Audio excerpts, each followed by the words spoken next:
Hey everybody, Doug here from 2 Plus Stuff, and today we're going to be talking about a pair of Battletomes that was just sent to me courtesy of Games Workshop by Kharadron Overlords and Disciples of Tzeentch.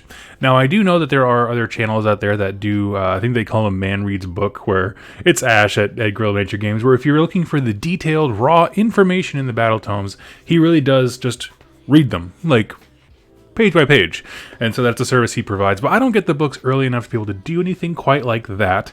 I got these yesterday afternoon, and this morning is when the embargo lifts on being able to talk about it. And so I didn't have a chance to, but what I do like to do, and one thing I think that I hope to be unique in, is the idea of just sitting down with the books and walking through them with you, answering questions along the way if anybody has any questions. If you have a question that we're not talking about currently, go backwards, because I'll keep this moving for everybody else. And so, for example, if we're finished covering one book and you're like, but what about the other? Just go click backward. Nothing wrong with that. So what we're going to do now is shift to the downward cam here. Let me turn on my special viewing. Oh, actually, let's see how that looks, because that might actually be nice to have no high intensity reflection. Yep, okay, that works for me. So let's start with the Kharadron Overlords. If I put the overhead light on that I usually use when I'm painting, it makes this like blinding reflection like in one center of the page. So I'll tell you what, let's skip that. I'm going to take a hit of coffee here. Alright, so about the Kharadron Overlords Battletome, I was reading this and the Tzeentch one all last night. There's going to be...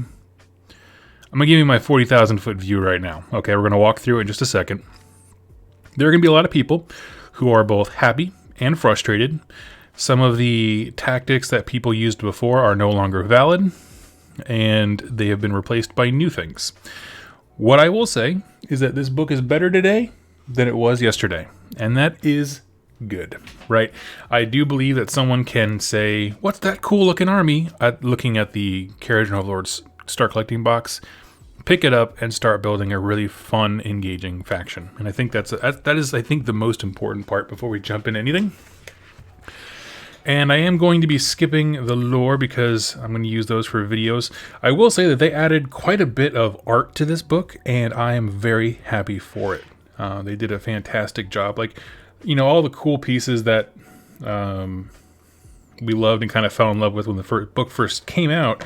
They've added the Ether War stuff, a few more like drawings of some of the heroes and layouts of the ships, that kind of stuff. So really well done. And one thing I wanted to touch on, was it this book or the Tzeentch one? Let me just double check here. It was the Tzeentch one. I wanted to talk about how they went above and beyond with the painting section, but I'm thinking of the Tzeentch one. This one, it's good. It's good. There's a lot of stuff in here, but like the Tzeentch one just added a ton. So we'll set this right here. I've heard there's a female Kharadron Overlord piece of artwork. Yeah. That looks like that. So that is Magbeth Isram. I love it. I'm assuming it's female. Got her hair back in a bun. Cool. Yes, so it appears that is confirmed. Bum. Which, I mean... it's one of those things kind of like with the Fire Slayers, like, I don't normally, I'm like, oh my god, where's the girls, right? Like, I'm not one of those people who's like, how do orcs reproduce? But when so much of their lore is tied in with, like, their family lineage and that kind of stuff, you're like, okay, but you could at least mention that they have families, that kind of stuff. So, good call, Blitzkrieg. Let's see, so we're going to kick into Kharadron Overlords with allegiance abilities. If you're not familiar, the way it used to be, and still for the most part is you're building the contract that your specific fleet operates under, because the Kharadron Overlords are all about their code, their contract of conduct, basically, that governs all of their life. And so you pick, basically, 3 special rules that apply to your army, or if you choose an existing, like Skyport, like a Stormhost equivalent, they pick it for you, and you get a bonus rule. The notable additions here, because I don't have the old book right in front of me, I actually lost my copy. Ether Gold. Each Kharadron Overlord's hero, Sky Vessel, and Kharadron Overlord's unit with 10 or more models starts a battle with 1 share of Ether Gold, Once per phase, you can say that the unit from your army has any shares of Ether Gold will spend 1. And if you do, subtract 1 from the unit's bravery characteristic. Interesting. But you can pick a triumph it is eligible to use and immediately apply its effects to that unit. Ignore any restrictions on a triumph that say it can only be used once per battle if you pay to use it with a share of Ether Gold. So that's an interesting one, being able to use a triumph. Let's see. Yamato, no, I literally just started. You're good to go, buddy. I am going to pull up the Age of Sigmar rules. I know some of the triumphs, but I know they added more. Bum, bum, bum, bum, bum, bum. So, yes, here we go. Nope, those are command abilities. Attacking, charge, picking targets. Oh, here we go, triumphs. Inspired. Reroll failed hit rolls for that unit until the end of the phase. Good, with a bunch of guns. Bloodthirsty. Reroll failed wound rolls. And Indomitable. Reroll save rolls. So those are all pretty good. One thing that you will notice across this book as we dive into it, all of their saves pretty much universally got better. Like, they are a tougher faction than they were before. So that's the big thing, Ether Gold. You can spend that. Why you have the -1 to your bravery? Thematically, I guess, like, it's supposed to dictate them, like, their hesitance to give up, this important resource. Totally understand that. Game-wise, unless they do something to Inspiring Presence to make bravery matter in this game, I don't foresee that mattering. Anyway, so stick to the code is the thing where you build your army out of 3 rules. You have the articles, amendments, and footnotes. And all you're really doing is just picking one of the 3 or rolling if you choose to do that. And I'll go through them really briefly. I'd much rather talk about the Warscrolls and that kind of stuff. There's more interesting stuff here. But you can reroll hit rolls of 1 for attacks made by friendly Kharadron Overlord heroes that target a hero or monster. You can reroll hit rolls of 1 for attacks made by friendly sky vessels that target a unit that can fly. And the last one is after armies are set up, but before the first battle round begins, pick 1 enemy unit. You can reroll hit rolls of 1 for attacks made by Kharadron Overlord units that target that unit. Of the 3, I like that last one. You pick a priority and then everyone gets a universal buff. I like the fact that, like, it affects everything, right? It just doesn't focus on heroes or monsters or things that can fly. It just pick something, everything gets better at hitting it. The amendments, I'm just going to run through these. Pick up to D3 different KO units in your army. Each of those units starts the battle with 1 share of Ether Gold in addition to any they normally receive. So that is cool. So that's how you could get some to like small units, ones that are below 10. So your Gundrock Thunderers or something like that. In your first turn, friendly KO units can run and still shoot later in the turn. Okay. Which is the fact that you have such high mobility. That can be used. It's not like with some factions where it's like you have this cool ability but you have no guns, that kind of thing. And trust your guns. Add 1 to the bravery characteristic of friendly KO units while they are more than 3 inches away from enemy units. All right, and then the footnotes. This is the last set of 3 rules. Once per battle, you can reroll a charge roll for a Kharadron Overlord unit. All right, that's once per battle is rough, and all of these are. So once per battle, a friendly KO unit that has run and or retreated in the same turn can still shoot and or charge. So that was your hyper aggressive one. And the last one is once per battle, you can heal up to D3 wounds allocated to a sky vessel. So that's an interesting thing. I think honestly, for the most part, the benefits of the established skyports will generally, I think, take precedent.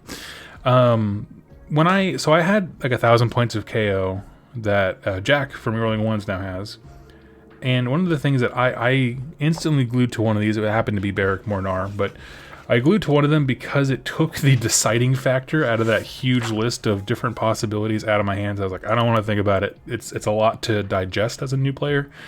And so picking a skyport that picks it for you, and you get some other stuff in addition to, was just the right move. So we'll look at that. Now I want to jump into command traits, and there are a lot. There are a lot of ways to run this army in terms of its leadership. You have command traits for Arcanum Admiral, the Engine Master, the Navigator, and the Chemist. Running through them, I'm just gonna... Sorry, my GW painting handle just got clipped on the side of the book here. Let's see. Wheel and Jack's in the chat. Hey, hey, hey. Where are the Seraphon? Well, I want them to come. Let's see. Wealthy, the general starts with 2 shares of ether gold instead of 1. Tough as old boots. Add 2 to the general's wound characteristic. That's an interesting one.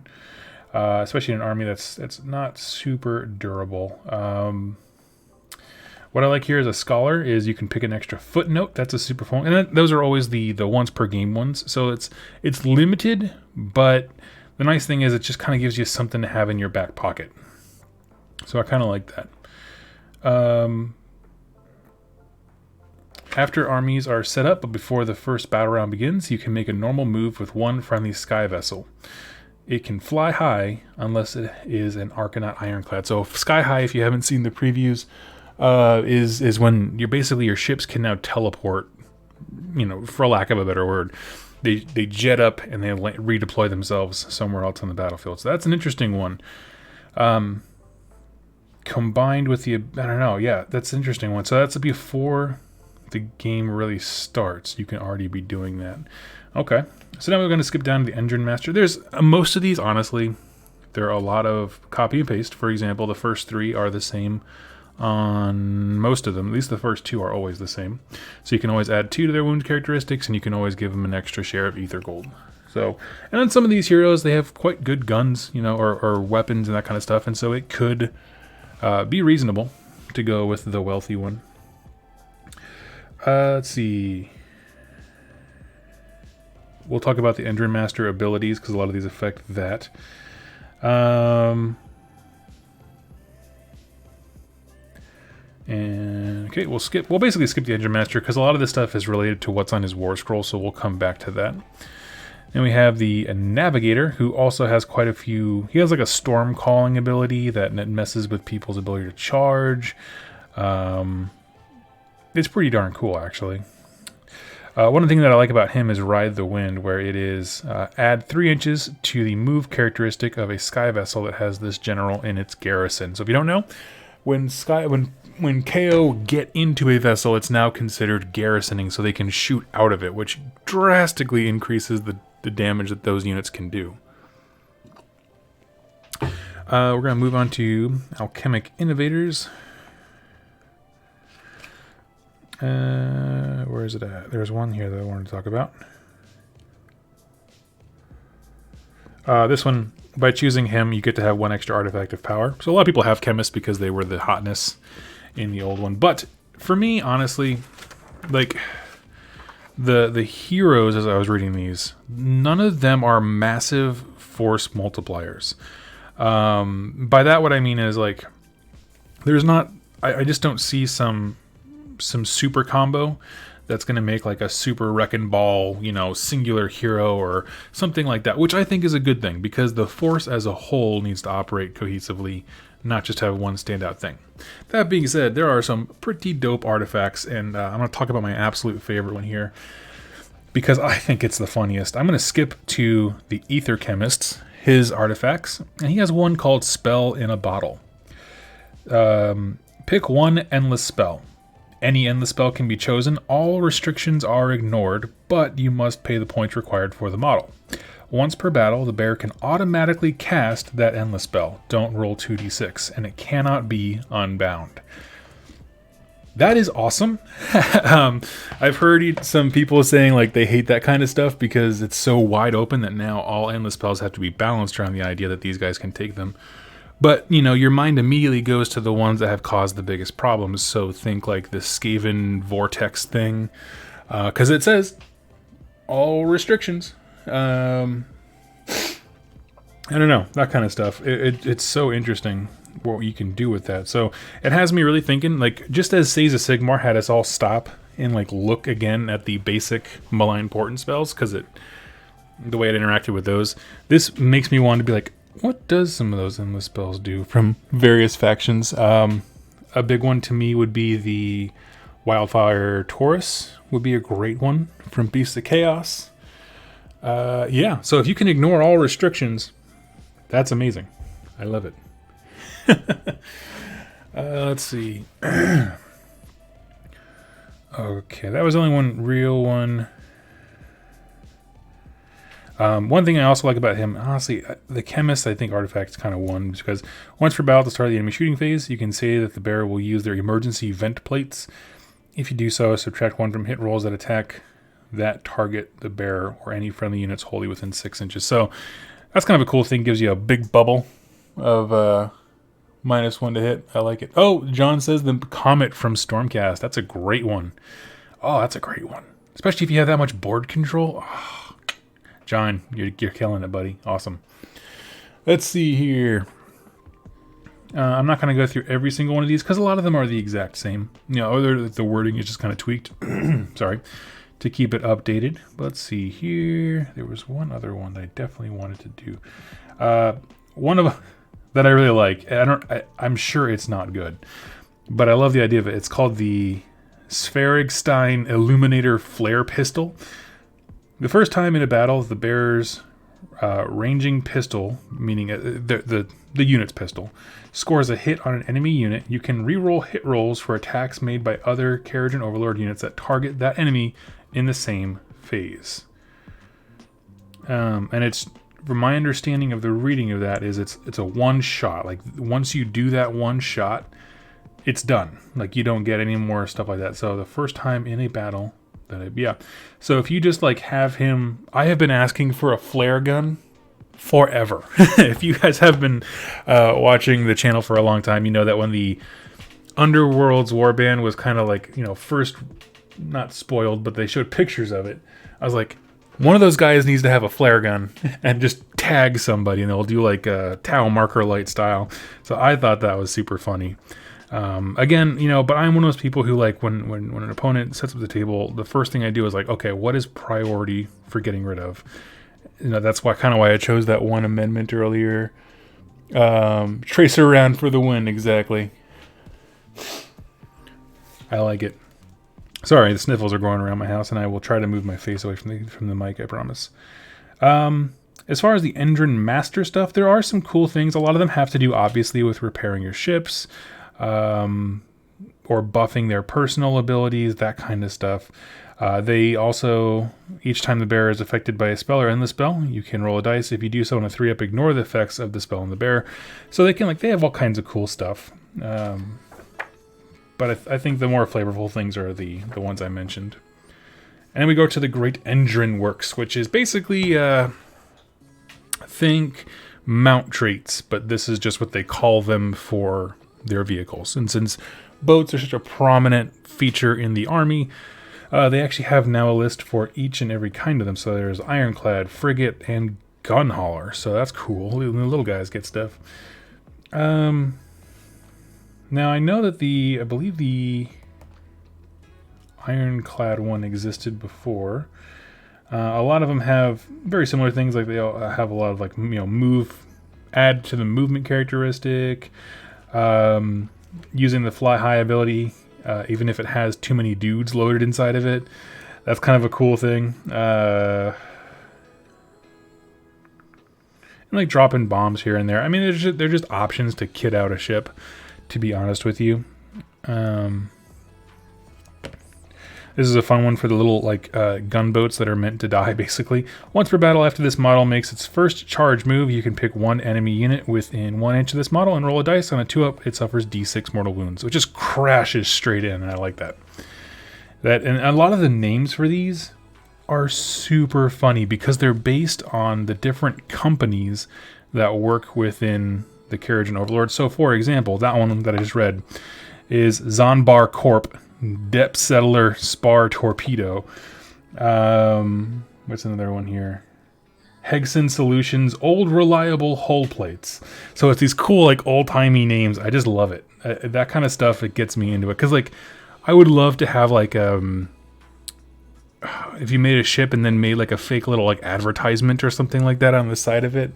You know how people have, like, you know, stickers about Ford and Toyota and that kind of stuff on their car. Same deal. Anyway, that's just me waxing poetically. That's what you come for. Then we have our 6 cities. Now, if I'm not mistaken, these, all of them choose your article, amendment, and footnote, and they're chosen from, a lot of them are chosen from the core list that we saw before, and then modified to have like a keyword, so like it'll say Barak Nar, that kind of stuff. Some of them are unique, so that's important to know. You got to read it carefully. But all in all, they make for very interesting things, and this is the part where I think people are going to be excited / disappointed, because a lot of these, I think, for the most part, got toned down. We'll talk about one that I think is amazing, and I will give credit where it's due. Is Jack from Rerolling Ones pointed out that in Barak Thring, where's it at? 1 in 4 units in your army can be a Dwarden unit that does not have the Kharadron Overlords keyword. Those units gain the Barak Thring keyword. They cannot be the army general and do not count towards the number of battle line units in the army. So the thing that Jack pointed out was that this also means they can take a Hell Cannon, like the old discontinued Hell Cannon model, because it has the Dwarden keyword. Oh, that was pretty great. Let's see here. So we'll just go through these really briefly. Barak Nar, City of the First Sunrise. At the start of the first battle round, roll a dice for each friendly Barak Nar hero. On a 4-up, you get 1 extra command point. Now, there's not a ton of command abilities to kind of give that a ton of value, to be honest with you. But, you know, it can be useful. It can, especially if you're bringing in, like, allies and that kind of stuff, because, you know, they could have different uses for them. Their article is Respect Your Commanders. You can reroll Battleshock tests for friendly Barak Nar units while they're wholly within 12 inches of a friendly hero, or, you know, their hero. Superstition. Each Barak Nar hero can attempt to unbind 1 spell in the enemy hero phase. If they can already attempt to unbind a spell, they can attempt an additional one. They did get another unit in here that can attempt to unbind, which is really nice. Through knowledge power, add 1 to unbinding rules for Barak Nar heroes. So they're better at unbinding. Like I don't think they suffer the same drawback by not having wizards that some other armies do. Their command trait that they're forced into: do not take Battleshock test for Barak Nar units within 12, wholly within 12 of the general. And their artifact: once per battle, you can change either 1 hit roll for an attack made by the bearer or 1 save roll for an attack that targets the bearer to the roll of your choice. So if you want to go hog wild on a particular gun, that's what it is. All in all, Barak Nar, I like them because if you are someone who likes to play with the more, we'll say, traditional dwarf type thing, the ability to unbind it and do it fairly well, right, with a +1 modifier, I think is good. It kind of makes up their like perceived deficiency in that space, and you get command points to use however you wish. Then we'll go over to Barak Zilfin. Their ability: you can choose 1 extra sky vessel in your army to have a great engine work, and of course with the engine works, those are the mount traits basically. You get 1 base, and then you get +1 for every battalion. So this gives you 1 more. Sorry, hiccup there. 1 more on top of that. You have to use the following interpretation of the Kharadron code, and that is you can reroll hit rolls of 1 for attacks made by sky vessels that target a unit that can fly. Okay, it's good if you're starting with Ether War. I'll tell you that. In your movement phase, you can declare that a Barak Zilfin unit will run. Do not make a run roll. Instead, add 6 inches to the move characteristic of all models in that unit for the phase.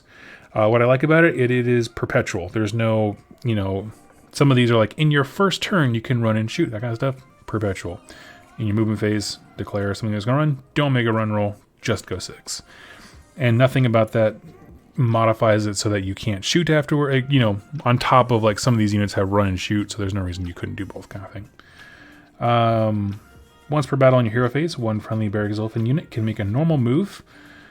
It can run, retreat, or disengage. They clarified right there. So that is cool.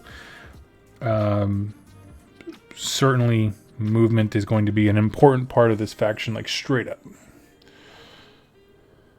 William Moser says, my apartment rings with the sound of sweet molasses. That is your voice. Thank you so much. That's funny. Let's see.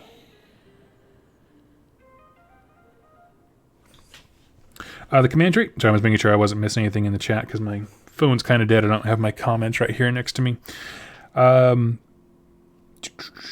If General is part of the army on the battlefield, so he's not in a ship, and on the battlefield, each time you spend a command point to use a command ability on this General's War Scroll, of which there could be many, roll a dice on a 5-up, you receive 1 extra command point, so you can recycle them. That's an interesting idea. Barrack Zilfin Hero, the artifact they have to get is Staff of Ocular Optimization, which is pick one of the bear's missile weapons, add 1 to hit rolls for attacks made by that weapon, which is somehow less complicated to say than the actual name of the artifact. I like it. Actually, my deep thoughts on these. They focus on movement, and I'm going to tell you, you can see top level the way that they made changes to the army, where I do believe that ships have a prominent role of being hit and run. You load them up with garrison people.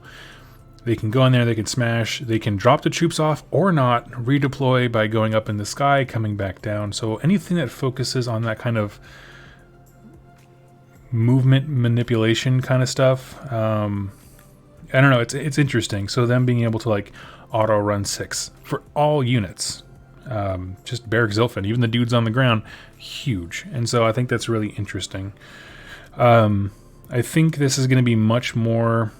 If you ever played Dark Eldar in 40k, where they have a lot of guns, the guns are brought up by these open top vehicles, they unload and they either kill what they're fighting or they redeploy and try to come from a different direction. I think that's going to be a prominent theme in this army, and so they kind of get my vote. Barak Zahn, City of the Sun.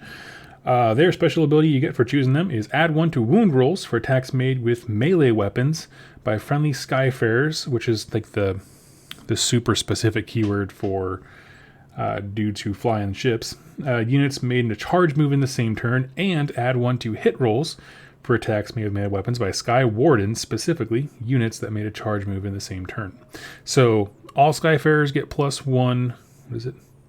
Add 1 to wound rolls for attacks when they charge. And the Sky Wardens get that plus add 1 to hit rolls. So that is big. This, if you're going to do a melee Kharadron Overlord army, this is what you're going to do.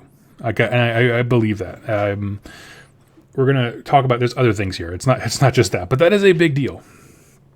Their article is you can reroll hit rolls of 1 for attacks made by Barak Zahn, I don't know why that's so hard to say, heroes that target a hero monster. Okay. Leave no Dwarden behind. Add 2 to the bravery characteristic of friendly Skyfarer units while they are wholly within 12 of a sky vessel. I don't remember what bravery is in this army, honestly. Is that a huge deal? I think isn't it 6 for the base dude? Engine riggers, Sky Wardens. Where is... There's the Thunderer. Arcanum Company. They put it in a really weird place. Arcanum Company, yeah, Bravery 6. So yeah, it could matter, for sure. Having a bubble of it's not bad at all. Once per battle, in your hero phase, 1 friendly Skyfarer unit that is part of a garrison can leave that garrison. Set up the unit wholly within 3. So basically, you can exit a ship. Right? A garrison can leave that garrison. Yeah, so they can exit the ship in a different phase other than the movement phase. And that's an interesting one. So I don't know how that'll technically plan out. But it could be very cool. What's cool is that it doesn't say that it counts as their movement or anything like that. And I'm not sure if that really matters. Let's check out one of the ships.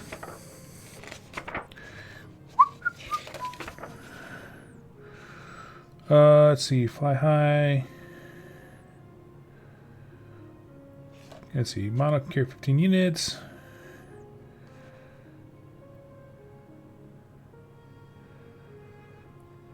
Okay, I don't see it off the top of my head as far as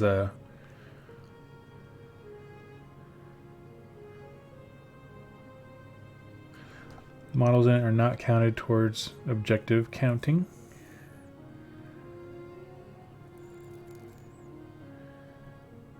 I don't know. So you'd use the rules for garrisoning, I imagine, when it comes to hopping on the ship and hopping off, which is a nice change. I'm just looking to see if there's anything specific about that prevents the unit from doing anything important later on, so that getting out in the hero phase would be more impactful. But it's still interesting. Let's see. Moving on to the command trait. It is the first time this general is slain before removing them. On a dice roll on a 2-up. They are not slain. You can heal up to D3 wounds allocated to them, and any wounds remaining to be allocated to them are negated. So you get a 2-up freebie. You pull a mulligan. I like it. The artifact is pick one of the barrier's melee weapons, add 2 to the attack's characteristic, which could actually be super good because there are some heroes, particularly I think the Admiral, can get really nasty in melee. And so what I see happening with this one, if I'm honest, when I think about it, is you load up the ship with Arcanum Company, right? And this might be a terrible idea, so please don't accept this as tactics, but it's just kind of what I see them kind of going for. You load up a ship, and then stapled to the side of that ship is a whole bunch of Sky Wardens, right? What is it? So you would move up. No. In your hero phase, you would deploy the unit inside with that footnote. And then in the movement phase, you can then move the ship, which still has the Sky Wardens attached, to a different place. And then in the movement phase, they can pop off from the ship. And so you have one item that has just now worked on 2 different fronts of the battlefield. That's possible with this. And I think it's interesting. Like I said, I do believe that movement and redeploying troops with their kind of like medium to short range gunfire is going to be a huge deal. So that's kind of an interesting thing. I see some questions in the chat. I will get to those in just a minute. Let me just get through these last 2, and then we'll take a pause, and I'll answer some questions here. So I guess there's 3 left. So Barak Urbaz, do not subtract 1 from the bravery characteristic of Barak Urbaz that spends a share of ether gold. Honestly, okay, it doesn't seem like a big deal, but okay. And their code that they're forced into is you can reroll battle shock tests for Barak Urbaz units that are wholly within your opponent's territory. Pick up to D3 Barak Urbaz units. Each of those units starts the game with 1 share of ether gold in addition to any they normally receive. And remember, there are artifacts that allow you to take extras and that kind of stuff. Once per battle, at the end of the combat phase, 1 friendly Skyfarer's unit that has fought in that phase gains 1 share of ether gold. Okay, so this is really leaning into that kind of concept as the ether gold and taking away the only downside to it. The command trait is replace the rules for the general's etheric augmentation, and I'll just read it what it has. In your hero phase, you can pick 2 friendly Skyfarer's units wholly within 12 of this model. Until your next hero phase, you can reroll wound rolls of 1 for attacks made by those units. This ability cannot be used by an ether chemist that is part of a garrison or on a friendly unit that is part of a garrison. Okay, so what that really does is it doubles the chemist's ability. So I see this if you have big blobs of troops, like some people were taken towards the end of the last edition, or last Battletome, I should say. Not a bad choice, because if you have a lot of shots, those triumphs really do greatly increase in value. And the artifact here is, in your shooting phase, you can pick 1 enemy unit and roll a dice for each model from that unit within 6 inches of the bearer. For each 6, it suffers a mortal wound. It's cool. Like I said, I more think of large hordes with that. Nothing really benefits the boats. It's a big focus on bravery and then using the ether gold, which the ships can do. I just see more value. Like the value of that goes up the more attacks you have, and big old blobs of 40 Arcanauts would benefit, I think, the most. Okay, Barak Mornar, the City of Shadow, which is how I painted the ones that I painted for Jack from Rerolling Ones. Subtract 1 from the bravery characteristic of enemy units that are wholly within 6 inches of Mornar units. Okay, -1 bravery to them. Their code that they use. I'm going to run through the 3 rules here. You can reroll battle shock tests for friendly Barrack Mornar units while they are wholly within your opponent's territory. In your first turn, Barrack Mornar units can run and still shoot later in the turn. That's super cool. Once per battle at the start of the combat phase, you can pick one friendly Mornar unit that is within 3 inches of the enemy. That friendly unit fights at the start of the combat phase, but cannot fight again unless it has abilities that lets it start more than once. Sorry, I think it's a typo. Weird spacing on the T there. It kind of confused me. Okay, so you get a once per battle, fight first kind of thing. That could be really cool because there's not a ton of units here. So if you did have a big blob or you're going to stock Thunderers to clear out enemies, that kind of stuff, it could really matter. Get you out of a pinch. And then the command trait. If this general is part of the garrison of a sky vessel and is on the battlefield after armies are set up before the first battle round begins, you can remove that sky vessel from the battlefield and set it up again anywhere more than 9 inches from enemy units. If you do so, that sky vessel cannot make a normal move in the first battle round, and units in its garrison cannot leave the garrison in the first battle round. That's an interesting one, because you get to redeploy, but in redeploying, you lock yourself inside the ship, which, I don't know. I mean, I get why they didn't, because then you could just load it up with guns and walk up and then just delete some stuff round 1, but I don't know. That's a strange one. Gotta think about that. And the weapon here is at the start of the enemy charge phase, you can pick one enemy unit within 12 inches of the bearer, have the charge rolls for that unit in that phase. Okay. And the last one, the one that people are chatting about quite a bit, is Barak Thring. We already talked about this a smidge. But if a friendly Skyfarer's model is slain while it is within 3 inches of an enemy unit, roll a die on a 4-up. That model can fight before it is removed from play. That is interesting because Skyfarers is a keyword that your allies and stuff like that don't get. It's alright. I mean, it's great for Sky Wardens. They're melee focused. Your opponent must... you must use the following Kharadron code. After armies are set up before the first battle round begins, pick up to 3 different enemy units.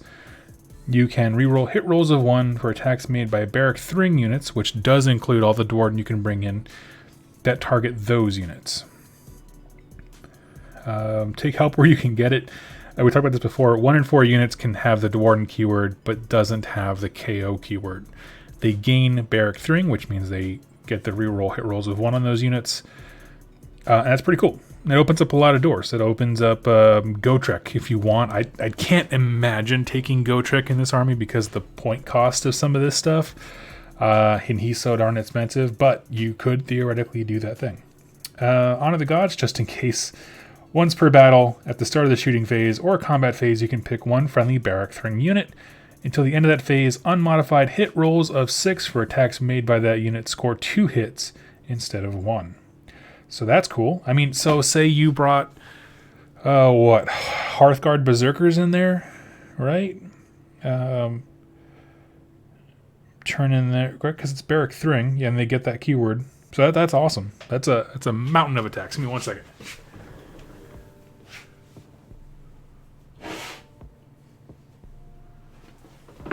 Oh, sorry, I had to cough a little bit. So that could be pretty stinking cool. Command trait: when you use the incredibly stubborn ability for this general, they can fight on a 2-up instead of a 4-up. So that incredibly stubborn thing about here. So when your general goes down, he has a better chance of swinging at the enemy that took him down. And then in Grudge Hammer, pick one of the bearer's melee weapons. Add 1 to hit rolls for attacks made by that weapon. In addition, if the unmodified wound roll for an attack made by that weapon targets enemy which was picked for the Chronicle of Grudges Article 6. Okay, here we go. If it's one of the units that had the reroll hit rolls of 1 on it, the attack inflicts D3 mortal wounds on the target in addition to any normal damage. So you got to pick your main priority one, and then whoever has the artifact, charge them at it. So I'm going to pause here, because we're going to go through several pages of Path to Glory stuff that is always randomly jammed into the strangest places. And I'm just going to ask, does anybody have any questions based upon that? We will be getting to Tzeentch here pretty soon. I'm not going to go blow by blow with all of the Warscrolls. I just want to touch on a few, and then we'll move on along. So let's see here. Can you take Gotrek in the City of Ancestors? And can he board ships? Let's see. My understanding is that he cannot. I believe it's Skyfarers are the ones who can board ships.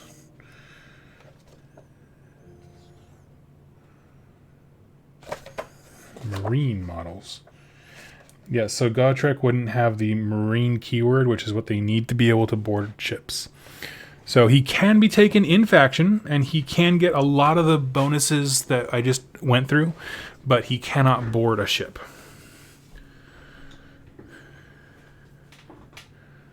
Let's see. Recently started KO. I was wondering how best to equip Engine Riggers and Thunderers when you get to their War Scroll. Okay, cool. We'll hit on those two, Engine Riggers and Thunderers, certainly. Brian Glover says, hey, would you pick up Ether Wars if you wanted to start playing Tzeentch? Honestly, yeah. I mean, if you want to start playing Tzeentch, you're going to want all those units anyway. And you get the exclusive model that's in there. Yeah, I would. And then just fill it out with everything else. We'll talk about Tzeentch here in a little bit, like I said. Inquisitor Thomas says, hey, Doug, just got here. Please tell me my precious sky babies are not awful anymore. I don't think they are. I think that they're going to have to play in a very specific way, which is high mobility, low to medium ranged guns. But a bigger emphasis on mobility, since they gave a lot of cool stuff to the ships. Let's see.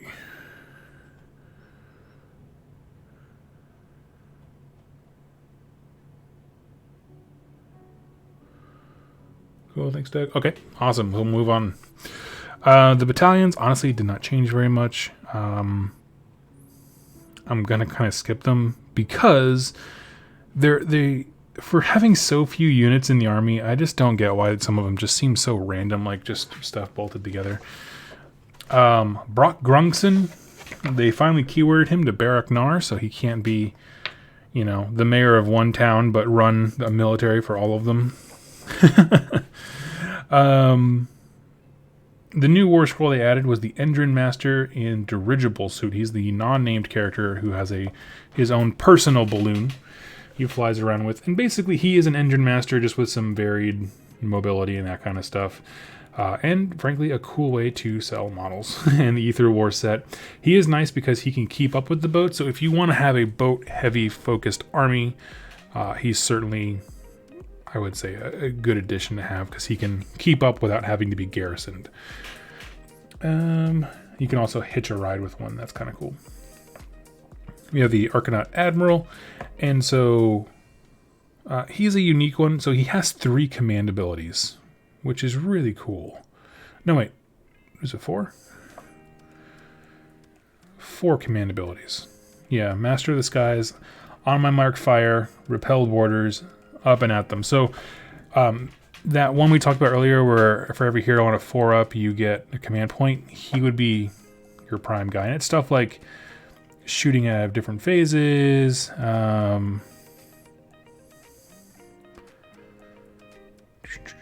you can shoot if it ran, that kind of stuff. So there's some cool things there. I will say I do feel like I'm not gonna go through every single War Scroll here, but I do honestly feel like they made the heroes more interesting. Right, because before it was just the chemist, which they changed the chemist to now be, you pick a friendly, one friendly Skyfarer unit wholly within 12, and to your next hero phase you can reroll wound rolls of 1 made by that unit. So it's not the +1 attack anymore, which is actually a good thing because before everything had to be balanced around, hey, what if this theoretically had +1 attack? And they don't have that anymore. So that's fine. The Navigators can either do an Ether Storm, which is pick one enemy unit within 36 inches. This model invisible to them. On a 1 through 2, nothing happens. So you roll a die. On a 3 through 5, have the movement characteristic of that unit. On a 6, have the movement characteristic, and they take D3 mortal wounds.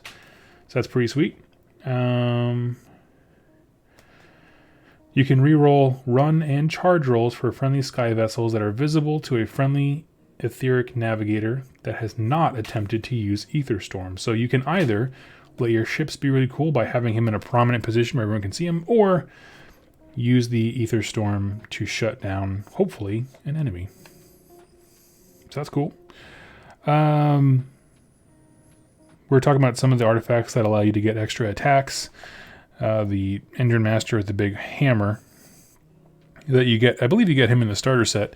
3 attacks, 3 up, -1, and D3 damage. That's a solid profile for a low hero. I like it quite a bit. We already talked about... Oops, where did I just knock over? Oh, knocked over my bits box. That's okay, it's still sealed. Arcanum Company were an interesting one. Where the range of the pistols, I believe, went down. Because now it's 9 inches. I thought it was 12 before. Still 4 up, 4 up. 4 to hit, 4 to win me.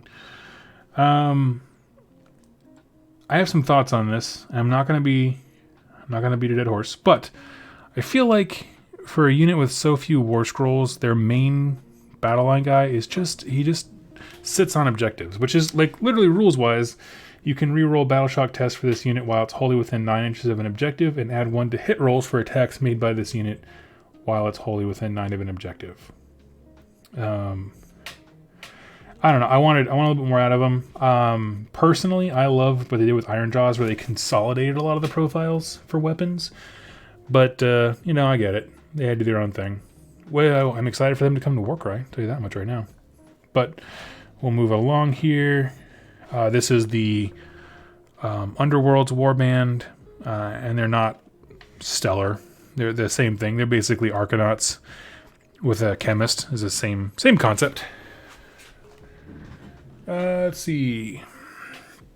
And we'll get to the ships here. The big things are, and these are huge changes, but they've already talked about them pretty much a lot on community page, where now when you go inside of a ship, it counts as garrisoning, which is a rule that really no one ever used before. And now had everyone like break their necks turning back to look at it.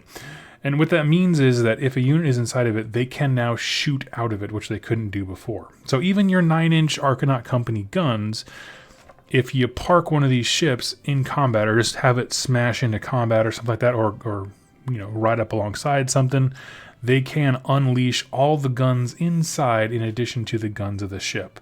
That is a huge change. That actually adds... frankly, it adds more guns to a gun-focused faction that it didn't have before for some reason. So that's a really unique change that I really do like. They struggle to move if you overload them. So basically, you can hold 15 friendly models. If there are 11 or more, it gets slower. There's all kind of restrictions. But so it kind of gives you like, here's your max. And then, how much it can stay effective at, basically. Flying high is, instead of making a normal move with this model, if there are less than 7 wounds currently allocated to the model, you can say that it will fly high. It can retreat and disengage. If you do so, remove this model from the battlefield and set it up more than 1 inch from any terrain features or objectives, and more than 9 inches from enemy models. So that's awesome. That's your teleport thing. Again, only ships that get damaged can't do it. But on some of these things, like this guy has 14 wounds if he's half dead. Like, okay, that's pretty reasonable, I think. The ships, their saves got, I think, universally better. The Ironclad's now a 3 up. The Frigate's a 4 up. The Gun Hauler is a 4 up as well for 10 wounds with no degrading chart. That's kind of cool. But of course, he can't carry anybody. Yeah, let's see. One thing I want to see is with the Engine Riggers and Sky Wardens, if they can hitch themselves to the tiny boat, which it looks like they can. So yeah, these guys can also just be delivery systems for your your balloon boys to get them into combat. So that's a cool thing. We'll move on to the Grunstock Thunderers. Now before, I always took the Ether Shot Rifle because it was the simplest profile on their chart. Let's see. They went up to 2 wounds, which is huge for them. They used to be able to retreat and shoot. Now they changed that to a rule called Drive Them Back, which is add 1 to the attacks characteristic of missile weapons used by this unit while enemy units are within 3 inches. Cannot be used if they're part of a garrison. So if they're in the ship and the ship crashes into combat, they don't get that bonus. That's all right. Basic gun here is 2 attacks, 3s to hit, 4s to wound, -1 rend, and 1 damage. And they do pretty much kind of a similar thing before, where all the different guns, they kind of like buff the next one. So add 1 to hit rolls for attacks made with a Grunstock Mortarer, Deck Sweeper, or Ether Cannon when it is used in a unit that has at least 1 of each of these weapons. So if you max out and you try all of them, they all get +1 to their hit rolls. It's okay. I'm glad they included rules for those of us who decked our cannon, who decked a unit out with all the options. I like the consistency of just choosing the Ether Shot Rifle personally, but I totally get it. There are some really cool profiles. I am somebody personally, and so I say this because somebody asked about this unit in the chat, who I choose rules that I can remember over better rules that I'll forget any day of the week. So I can remember the stat line of that one gun, but when you're talking 1, 2, 3, 4, 5, 6, it gets to be a lot. And so I'm like, eh. So that is up to you. But the nice thing is you are rewarded. I don't see much of a reason for going, one of the special weapons. I would say either go Ether Shot Rifle or go Berserk and get all of them, right? Because then you're getting the bonus. It's the in-between place that you're like, pourquoi? And then we have our Engine Riggers and Sky Wardens, the Balloon Boys. They're still at 2 wounds, which I believe they were before. Let me take a shot of coffee here.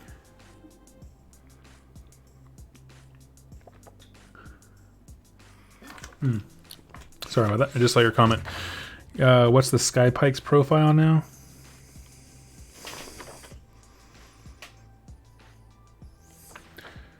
The Sky Pike, which is on the Sky Wardens, right? Or are we talking about the thing that the Sky Pike? 2 inches, 2 attacks, 4s to hit, 4s to wound, -1 rend, and D3 damage. And the Sky Hook, which was the big gun that everyone used before in mass, is now 18 inches, 1 shot, 4 to hit, 3 to wound, -2 rend, and D3 damage. I'm not sure what it was before. Let's see. So after teleportation, ships can't shoot. What is it? So I don't see any reason why they... Oh, because it does... Let's see. Ships couldn't shoot. Let's find out.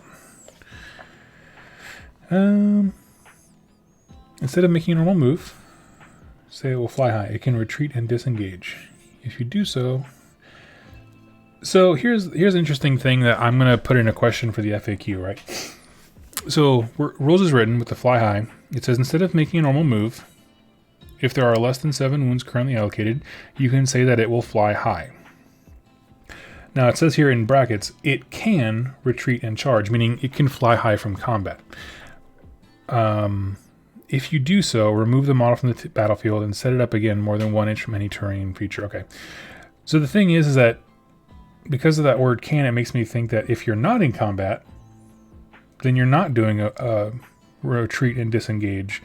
You're just doing something instead of moving, so you would be able to shoot. But if you were in combat, you could optionally retreat and disengage. And then unless you have a rule that says you can retreat and shoot, you wouldn't be able to. That is my cursory thought. Can anyone dispute that. It's an interesting thing that I don't have a great answer for.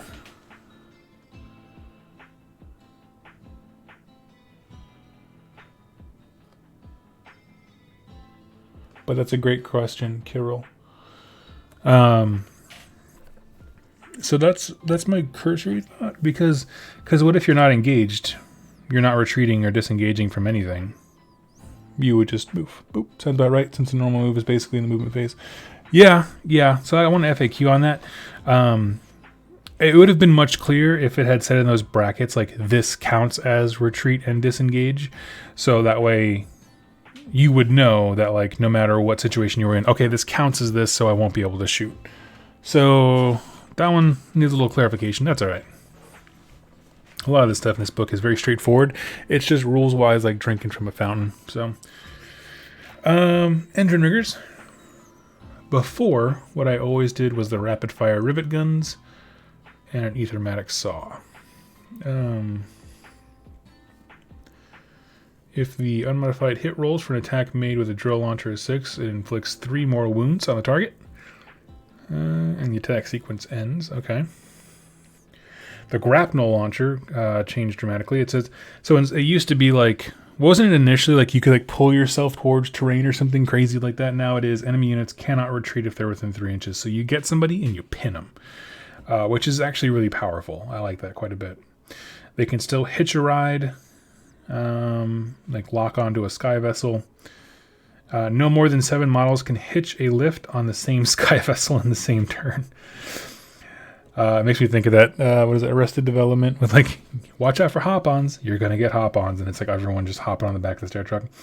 Add 1 to charge rolls for units that are armed with a sky hook, so they want to get into combat faster. As far as the profiles go, they're all very similar to what they were before, from my understanding. I still like the rapid fire rivet gun for its consistency. It's 12 inches, but everything about this faction is about getting up there fast, firing all your guns, going crazy, and then redeploying to try and, do damage control and that kind of stuff. Moving on to the Sky Wardens, which is actually a unit that I really wanted them to be great. I don't know if they are. I'm reading it for the first time right now. What I mean is that going into the book, I was excited to see Sky Wardens get some love.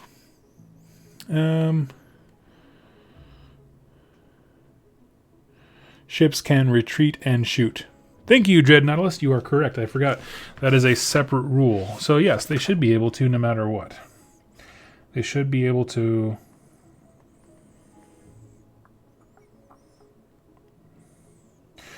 Okay, here we go.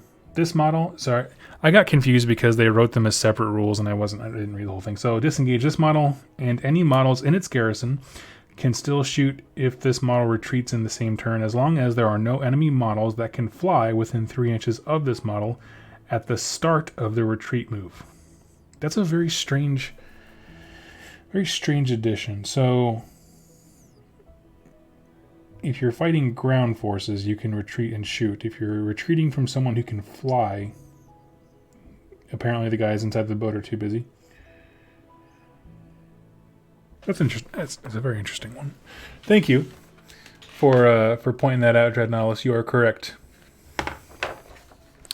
And Sky Wardens, again, they didn't change a ton. People can't retreat from them because they have the grapnel launchers as well.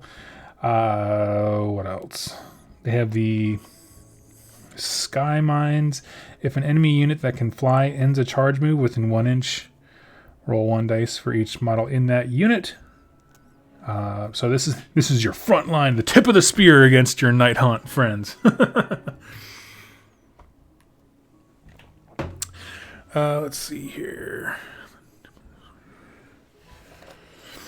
Roll, and then time charges. Roll a dice for each enemy unit that is within 3 inches of this unit before it makes a retreat move on a 4-up. So that's interesting. So like if you have the grapnel launcher, they can't retreat, but if you have time charges, you get a bonus for them. You get a potentially mortal wound attack for them retreating. And that's basically all I want to talk about for the units. I'm going to briefly go over Not so much the points, because those are subject to change in the future, as well as the fact that I just don't play the faction to know a lot of like how the ins and outs works. But one thing I do want to touch on: their allies, Dispossessed, Fire Slayers, Ironweld Arsenal specifically, which is a very interesting thing, and Stormcast Eternal. Ironweld Arsenal took me by surprise. I'm not gonna lie. I was like, I don't know. It's cool. And then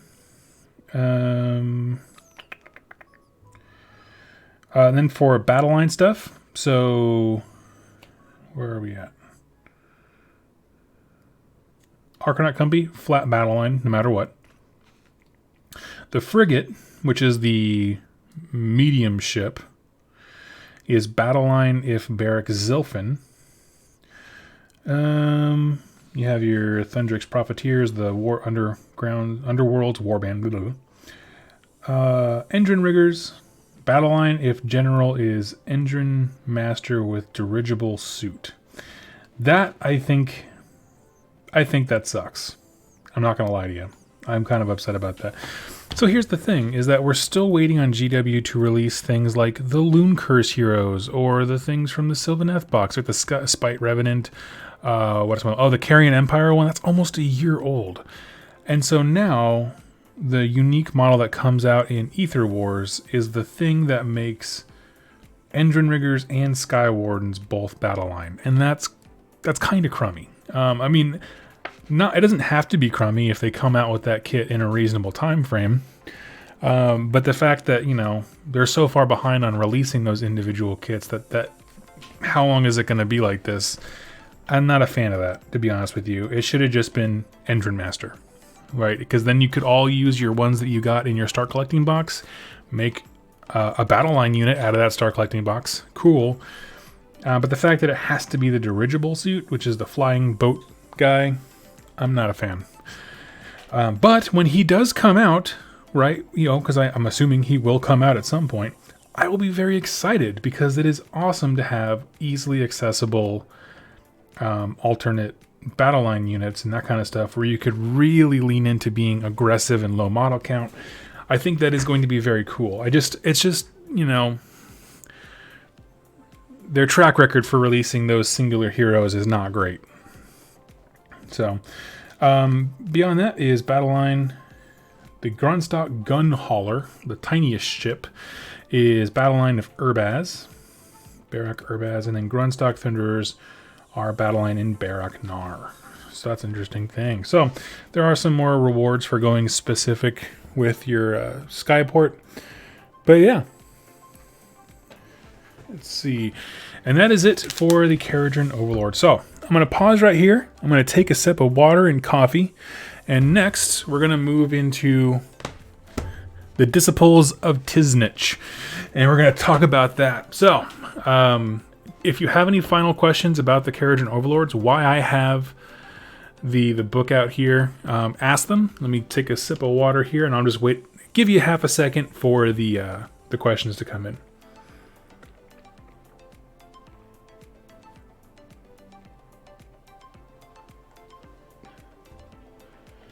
I just shotgunned like 12 ounces of coffee. This feels good. Let's see. ARX8 says, Choreographs make me sad. They still have no standalone kit. I agree. And I love the Choreograph. For the same reason that I eventually want to be playing, what are they? Beasts of Nurgle? Where it's like this just fat hunk of something for 80 points to just throw at the enemy. I like it.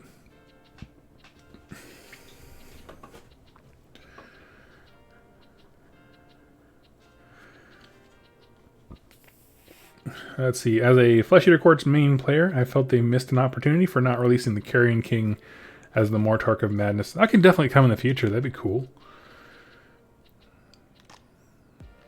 Alright, I'll give it about 30 more seconds to ask questions about the KO book before we jump into Disciples of Tzeentch.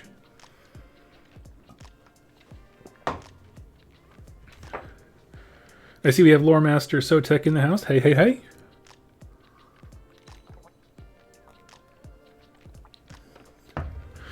Regarding Lore Master, you asked about the Kharadron Overlords. I think that they are certainly better than they were yesterday, which is a great improvement. I think people are going to have to change the way that they play quite a bit. Investing in frigates, which is your cheaper of the transport options, and focusing on a lot of movement and redeploying your troops throughout the game, I think is going to be pretty stinking cool. What's the bird thing on the cover? Oh, that is it belongs to him. So the Gruntstock Thunderers have like a bit of, it's like a mechanical bird that sits on their hand. It's like the drill bit bird. It's just part of his unit. All right. We will move along. So now we are talking about the Disciples of Tzeentch. First of all, beautiful cover. Holy crap. I love it. So pretty. And like I said, we're going to jump ahead past the lore because I'm going to do videos based upon that. And just like the KO one, lots of cool art added along with some of the same old pictures that we fell in love with before. Goes into the lore of the different hosts of Slaanesh. Really cool stuff. Just a lot of neat, I don't know, with all these Chaos books, they do a great job of integrating old art with new designs and that kind of thing. One thing I did want to touch on when it comes to this book is the painting section. So it had a painting section before, if I remember correctly, but this one, I think they really went out of their way and knocked it out of the park. There are some cool stuff here. Notable to me, where is it at? Here we go. Is that now we're at a point where they are experimenting with different ways of using contrast, and I love it. You know, you have your basic skin tones, and then there's like, here's a flesh tone from contrast, but with one layer of normal paint, which is how I paint all of my stuff now, and I love it. And so, I don't know. If you are looking for some really cool painting guides on how to do this stuff, this book, super dope. Wondering if the Monopoly Man Kharadron Overlord got any new rules. They're tweaked a little bit, but he didn't honestly get any better or worse. And lore, I haven't looked yet, but I will. I got these books late last night. So, let's do this. Disciples of Tzeentch. What I'm going to do is I'm going to go through their allegiance abilities, and then we'll pause and ask for questions, because this is one that people were talking about more in the chat. So, allegiance abilities. Masters of Destiny. After the armies have been set up before the first battle round begins, roll 9 dice and put them to one side. These are your Destiny dice. Destiny dice can be used during the battle to change the results from different dice rolls. The number of Destiny dice you have at any time must never exceed 9. And they have a designer's note. Use different dice than your normal ones. Don't be a tool. That's basically what it says. Instead of making one of the rolls from the list below for a friendly Tzeentch unit, you can spend one of these Destiny dice. The functionality has not changed at all. So if you're like going to make, for example, a run roll, and you roll, instead of rolling, you can use a 6, and he just automatically goes 6 inches. Now, one thing that I still get messages about to this day is people not understanding that Destiny dice are restricted to very specific dice rolls. 2 weeks ago, I had someone message me like, man, I can't beat my buddy Tzeentch because he just instantly gets turn priority no matter what. I'm like, nope, he doesn't. I promise he doesn't. It is for casting, unbinding, dispelling, run, charge, hit, wound, save, and any roll that determines damage characteristic of missile weapons or melee weapons, but not spells, that's important, and battle shock tests. Nothing outside of the purview of that list can be used with Destiny dice. So, you know, it's one of those things. It's easy to read these rules and be like, oh yeah, I can just swap out dice. You gotta remember, and you can keep your opponents honest. So initially it was the turnover one that people were like, oh my god, and they fixed that. And the next thing is like, so it used to be Arcane Bolt did like D3 wounds, and people would use Destiny dice on that. It's like, nope, not how it works. Melee or missile weapons, nothing else. That is all. Recently added is the Locus of Change. Subtract 1 from hit rolls for attacks made with melee weapons that target friendly Tzeentch demon units while they're wholly within 12 inches of a Tzeentch demon hero. Now, that is interesting because I just want to double check something. Burp. Oh my gosh. So many Warscrolls in this thing. Okay. Never mind. Change Covens, which is the new version of their Storm Hosts.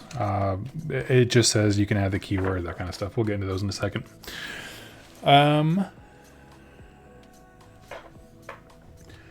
Summon Demons of Tzeentch. You can summon Demons of Tzeentch. Let's see.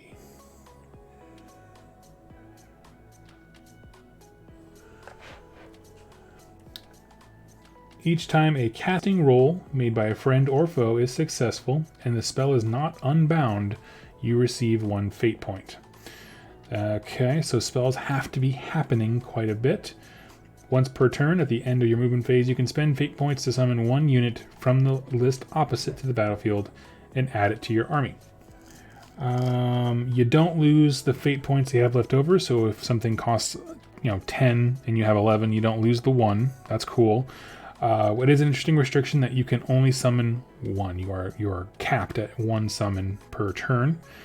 And the list, honestly, I think this is going to be kind of like Maggotkin, where it's like summoning is really cool and it happens and it's kind of a supportive feature, but it's not a summoning army in the same way that like Slaanesh used to be or Khorne can be, depending on how brutal the combat is.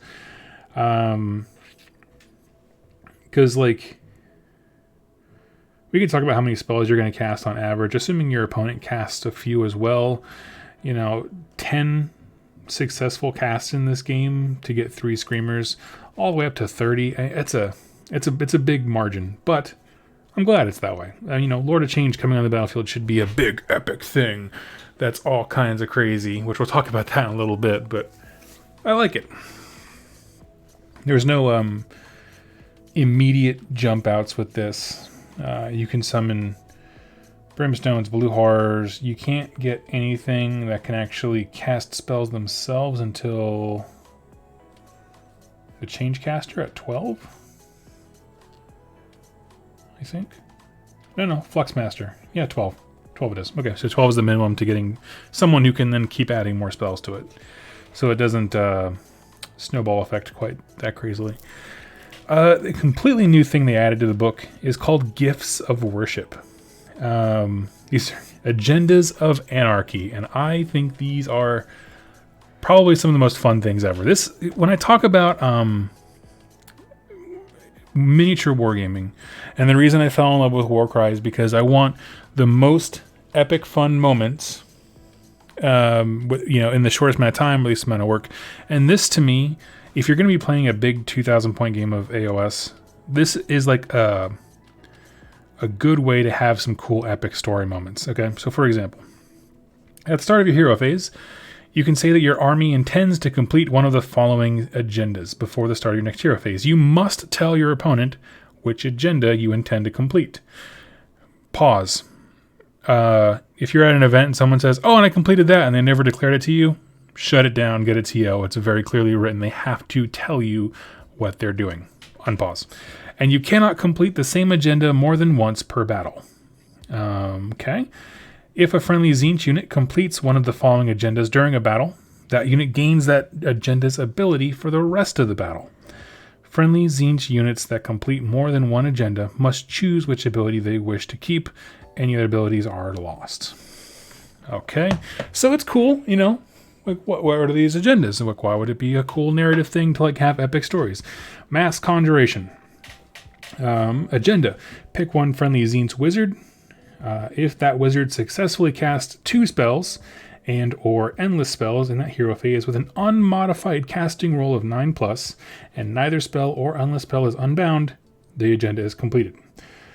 Now, I did ask a group of content creators and people who are more tournament savvy if the Lord of Change's ability to manipulate your casting value counts as modifying a roll, and they said no. So that is my working thing, that a Lord of Change would be a perfect target for this, because that would mean if you rolled 2 spell casting rolls that have at least a 5 in them, because then it would turn from the lowest value to the highest, which would be 10 minimum. you would be getting this one. And the ability you gain from that is add 1 to casting rolls for the Tzeentch Wizard for the rest of the game. That's pretty darn cool. So that's a cool story of your wizard being an Ubercaster. 9-fold dismantlement. Pick 1 enemy unit on the battlefield that has 9 or more models. If that unit is destroyed before the end of that turn, this agenda is completed. Add 1 to hit rolls for attacks made with melee weapons by the friendly Tzeentch unit that destroyed that unit to complete this agenda. So it doesn't matter how many, if you have like 1 enemy unit that you've declared this on and 3 of your Tzeentch guys, whoever delivers that final blow is the one that gets the bonus there. Now, one thing to note here is that because you're telling your opponent, right, let's say you go round 1 in a turn, you declare to your opponent in your hero phase, I want to destroy that unit right there. When it goes, and you don't kill it in your turn, or your round, when it goes to their turn, they have a chance to like retreat that unit to try and deny you that agenda, that kind of thing. So there's a little bit of game there if they really care. That's an interesting thing. The idea of having to tell your opponent what your, quote unquote, not so secret objective is kind of a fun thing. And then there's overthrow leaders. Pick 1 enemy hero or monster on the battlefield with a wounds characteristic of 9 or more. If that hero or monster is slain before the end of that turn, the agenda is complete. Add 1 to save rolls for attacks that target the friendly Tzeentch unit that destroyed that hero or monster, all that kind of stuff. Reckless Abandon. At the start of your charge phase, pick 1 friendly Tzeentch unit that is 9 inches or more from an enemy unit. If that unit ends a charge move within half an inch of the enemy model, it's completed. So you just say, this unit is going to charge that guy, right? Add 1 to the attacks characteristics of melee weapons used by that Tzeentch unit that completed this agenda if it made a charge move in the same turn. My understanding with this, with Reckless Abandon, is like, if I had 2 units, right, mine and his, and I said, this unit's going to charge this one. If you made it, then the agenda is met instantly, and that they would then get the +1 for attacks in the combat phase following, which would be cool. And that's an easy one to get, especially because it doesn't say anything about modifying dice or destiny dice, so you could, in theory, long bomb, auto charge, that kind of stuff. I think that's interesting. On the topic of... oh wait, I already passed it. On the topic of Destiny dice, I did have actually one question. And this is one that I'm going to put to the chat. You can go ahead and answer it if you think you know the answer, but I'm still going to put it in the FAQ email thing for GW because that's why we do this. In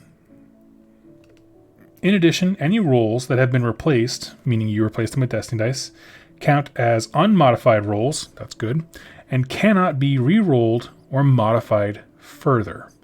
Now, I understand the intent is to say that you can't replace, put the Destiny dice you don't want in here and then re-roll them in the hopes of getting something that you want. I get that, but when you say it can't be re-rolled, there was a situation in when Malign Portents came out that I auto charged 12 inches with a block of my Marauders when I was running them as Disciples of Tzeentch. And then Jack, my opponent, had a way of making me re-roll successful charge rolls. So that was a situation where, okay, so I've already spent the 2 Destiny dice, and then I had to re-roll them and hope that I got boxcars again, which obviously didn't happen, and I was very heartbroken. But that scenario, rules as written, can't happen because when you replace something with Destiny dice, they cannot be re-rolled. Am I reading that correctly? Right? Is there something I'm missing that I don't understand? So let me know where, where using a Destiny dice shuts down your opponent's ability to make you re-roll successful things. So I'll skip back ahead to where I was.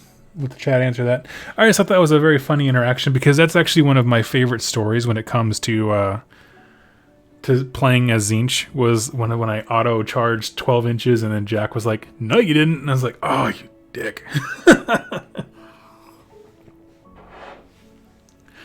Let's see, and the last one is Tides of Anarchy, which is a friendly Tzeentch unit has 9 or more models, gains control of an objective that was controlled by your opponent at the start of the hero phase.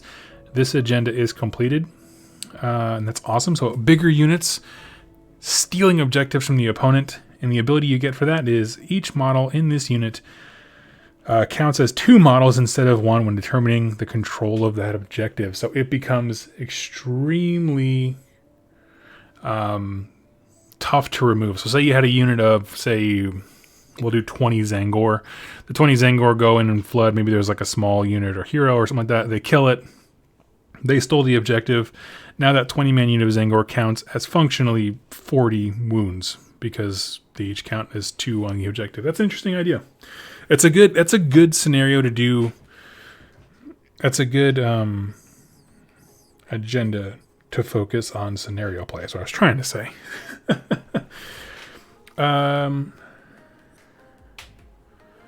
It also appears you can use the Destiny dice to avoid things like netters. Oh, exactly, yeah, because it's a negative modifier. Well, does it say they can't be modified? Oh, that's right, they can't be modified further. You're right. So that's an interesting thing, isn't it? I mean, it's cool. You know, it's supposed to be like Destiny. I'm just, you know, and so I'm fine with that. I don't think it's like broken or anything like that. I just, I thought that was an interesting little loophole. That's like, oh, but your opponent can't do those things like they normally could do. For command traits, they have Tzeentch Arcanite heroes, Mortal heroes, and Demon heroes, with a strong emphasis on the Arcanites and Demons, which I think is fair.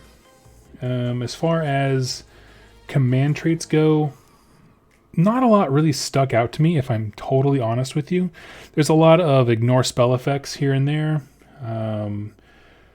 If the casting roll, this is on the Tzeentch Arcanite hero, if the casting roll is a double, the casting attempt is automatically successful regardless of the result. In addition, if the spell is not unbound, you receive 2 fate points instead of 1. I actually really like that one.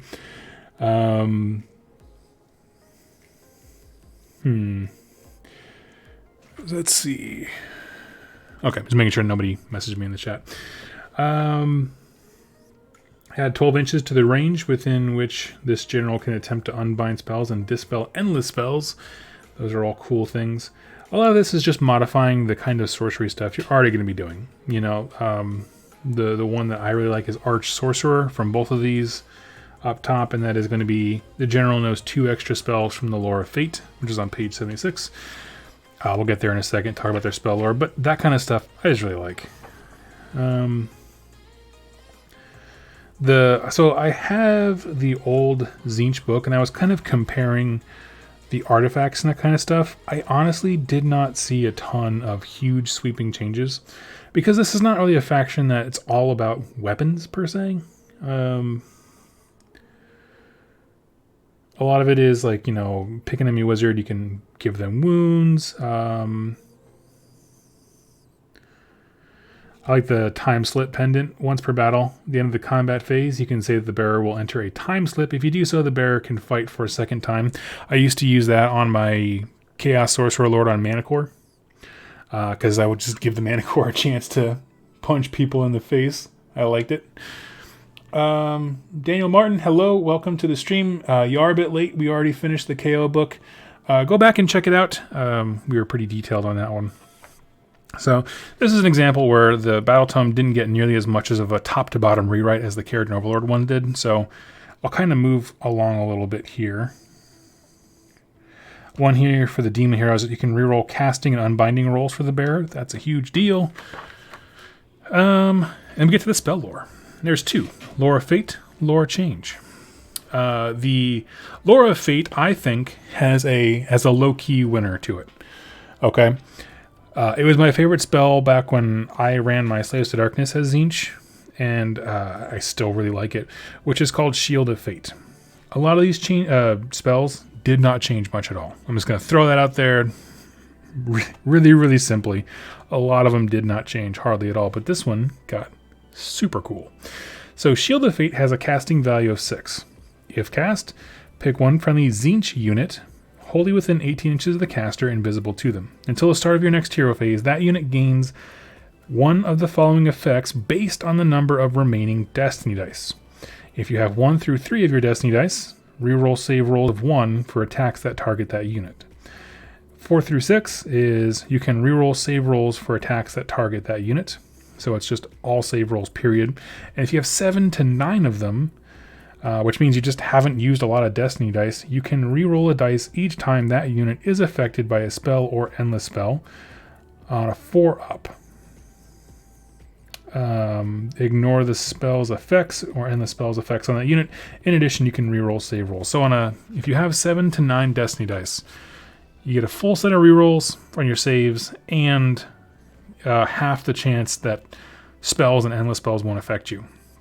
The reason I think that I always thought that was really cool is because, and it used to be, it's a little bit different. It was just written more clunkily. Honestly, this is a much cleaned up version of it. But what I would do was take a big block of Chaos Warriors and rush them far forward. You can make them auto charge 12 with 2 Destiny dice and still have 7 remaining round 1 to give them this effect. And now you have this brick of just dudes that the opponent just does not want to deal with up in their business round 1. You know what I mean? It's a lot of wounds. It's a lot of save rolls re-rolling. They can't be cleared off easily with spells anymore. I like that kind of stuff. To be honest, I really liked Mortal Tzeentch. Like Mortal Tzeentch under Disciples of Tzeentch more than I liked Demons. That was a lot more fun. Destiny dice, I think, are more interesting when it comes to mortal stuff than it does with strictly demons and spellcasting.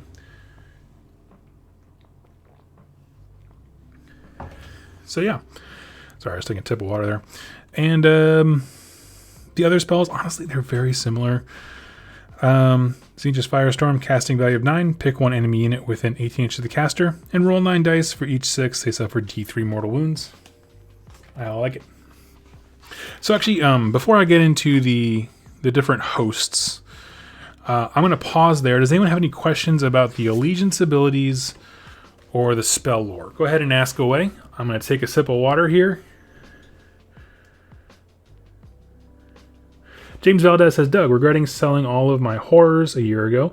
I do have lots of screamers and flamers left. Are they worth taking? Dude, flamers are good AF. We're going to talk about that here in a second. But we'll flip ahead here. So screamers are dirt cheap now, I believe. Where's screamers? Screamers 3, 4, 80, and they are a battle line in a host's Arcanum army. What is that? Is that a specific thing? Probably. Yep. So you can make your Screamers battle line when we get to that thing. We'll talk about that. And then for Flamers, Flamers are a battle line in an Eternal Conflagration army. Conflagration, that's the word, not conflagration. Conflagration army, which we'll talk about here in a second. And, dude, Flamers they're baller. I'm just going to say it. So you're just fine, bro. So don't kick yourself too hard. Honestly, I'm not a huge fan. If there's a basic battle line unit that has a page like this, I turn the page, I'm like, I hate that. I hate that unit. I don't know what it is, but if GW is like, you know what? We deleted everyone's favorite short story novella called The Plague Monk's Warscroll. We need to put out a new, start to finish story arc hero where people can get lost in the text for hours and still walk away wanting more. This is the tome for you. Where you can just get lost in this one Warscroll entry and lose your mind. That is all. We'll get to that. They're not a bad unit. I'm not dissing the unit itself. It's just I'm not a huge fan of like when one entry is like boom, like just a massive block, a dissertation to read. Unless it's like, Sigmar and Alariel get a pass because you're trying to represent an actual god. Like, but dime a dozen pink horrors shouldn't have the same amount of text as a deity. My friend is a Tzeentch player. How is it the evocation now? Any better? Can you rewrite that one? Hello world. I don't quite understand your question, but I'd love to help.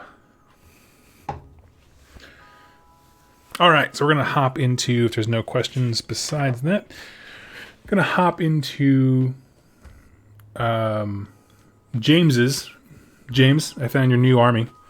You got a bunch of flamers. Here you go. Eternal Conflagration. I don't know why that word is so hard for me to say. And these, like everything else, are much simpler than the Kharadron Overlords ones, but it does lock you into a command trait and artifact, but you get some other cool stuff.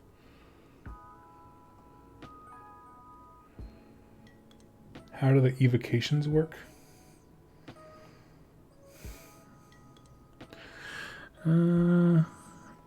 Evocations. I'm not going to lie to you, I still don't fully understand evocations.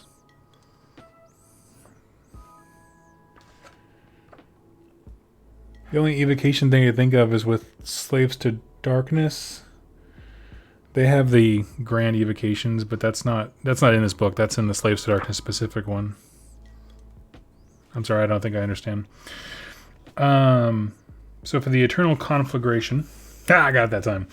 Improve the rend characteristic of friendly Eternal Conflagration units, Warp Flame, Billowing Warp Flame, and Magical Flames missile weapons by 1. So, my friend, James, you are rocking a bunch of flamers. Let's check and see what that does for you. First of all, I know I can see without looking that does, in fact, increase their rend by 1, which is typically their saddest thing, is that they have 18-inch gun, which is a great range for a gun, 3 attacks, 4s to hit, 3s to wound, but no rend, but it does D3 damage. That's awesome. So now you have rend on that, and that is really cool. It does also affect, right? Is that right? So, yep, Warp Flame, which is the basic guy. Billowing Warp Flame, which is the Exalted Flamer. And then, what is that third one? Warp Flame, Billowing Warp Flame, and Magical Flames. Oh, Magical Flames is for horrors. Okay, so if you get back into horrors, they get rend on their shots too, which is cool. They don't have the best profile for shooting. It's like whatever. But if your pride and glory here is honestly your flamers, because in this they also become battle line. So you're in good shape, my friend. So they get rend. That's awesome. Command ability. Uses command ability at the start of your shooting phase. If you do so, pick one friendly Eternal Conflagration Demon unit wholly within 12 inches of a friendly Eternal Conflagration. This book is going to force me to learn that word. If the unmodified hit roll for an attack made by that unit's Warp Flame, Billowing Warp Flame, or Magical Flames missile weapons is 6, subtract 2 from the bravery characteristic of the target unit until the end of the battle round. That sounds awful. Okay, hold on. So so you have your hero, they have to pick a unit nearby, and if that unit scores a 6 when they go to hit, whoever they hit has subtract 2 from their bravery until the next round. It is an option. It exists. I don't understand the real reason for it. Let's see. Okay, hello world. Fate points in Tzeentch to the demons. Yes, so yeah, it's called From the Crystal Labyrinth. Sorry, I didn't know the evocation you were talking about. Yes, it's still going to be very hard to summon things. You're asking if it got any better? It didn't really change. Summoning is going to be a tough thing for this army unless you invest super heavy into wizards. So,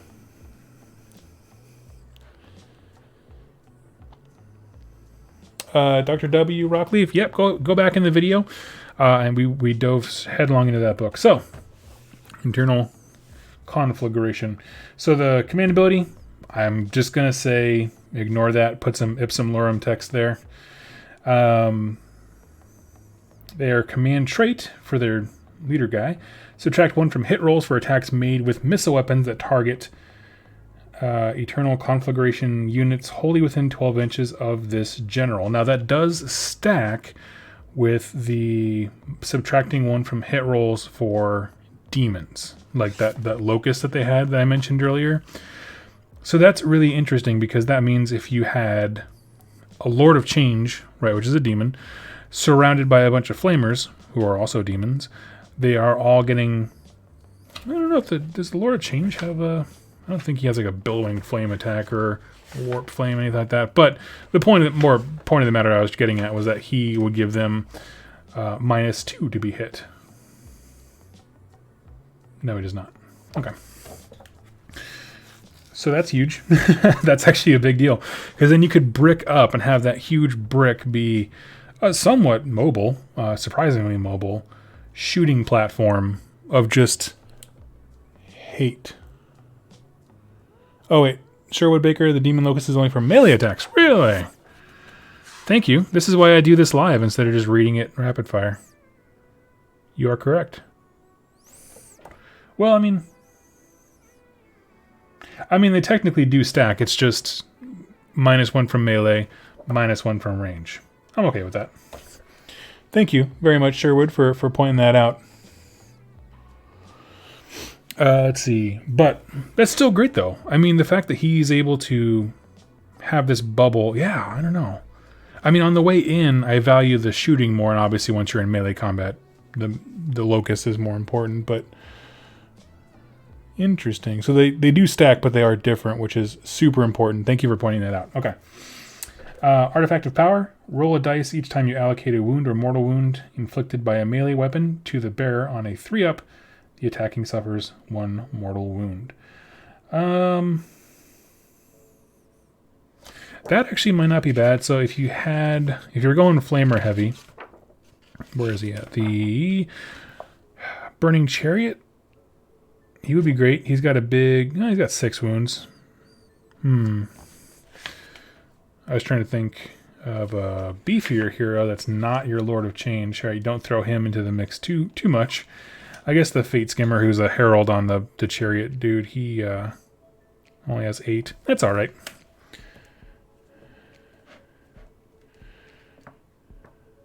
Let's see. Next up is the Host Duplicitous. So I'm specifically talking about James because you pointed that you have a bunch of Flamers and Screamers. We'll talk about the one that has Screamers as a battle line option next, but this is a really good one. Like I mean, I'm not going to tell you it's competitive. I'm just going to tell you that if you happen to have a bunch of Flamers, it's a great way to start with what you have. That's what I'll add for you, friend. I'm not going to tell you if it'll like win ITC or whatever, but whatever. The Host Duplicitous.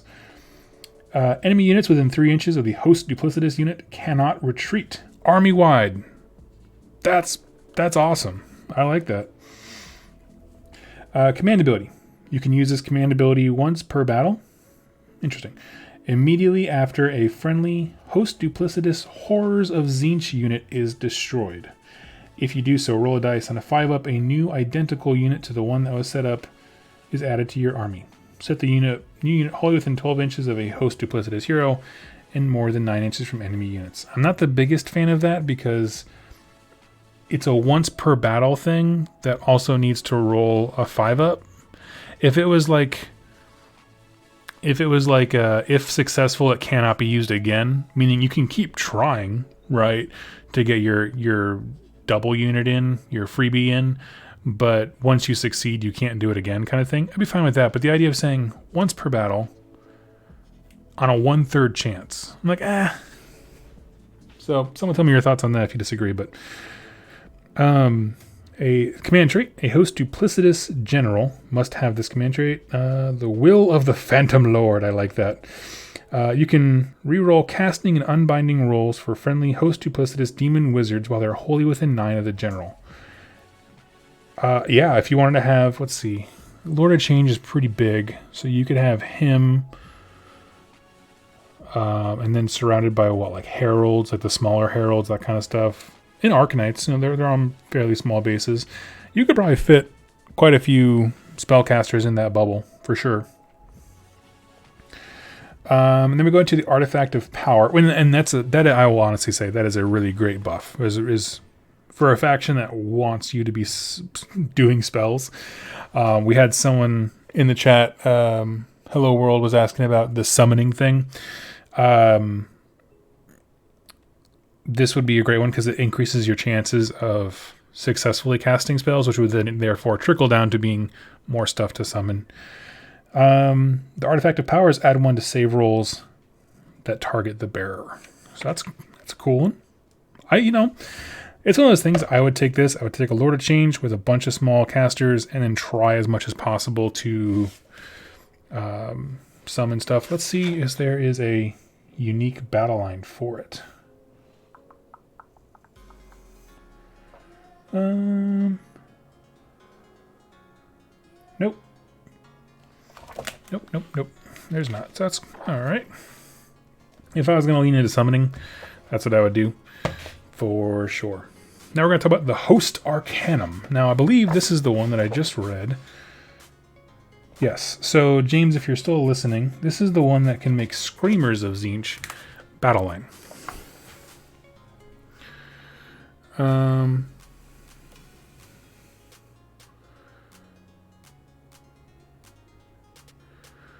Spezia, congratulations on your show, my friend. Sorry, I'm peeking over at the chat here.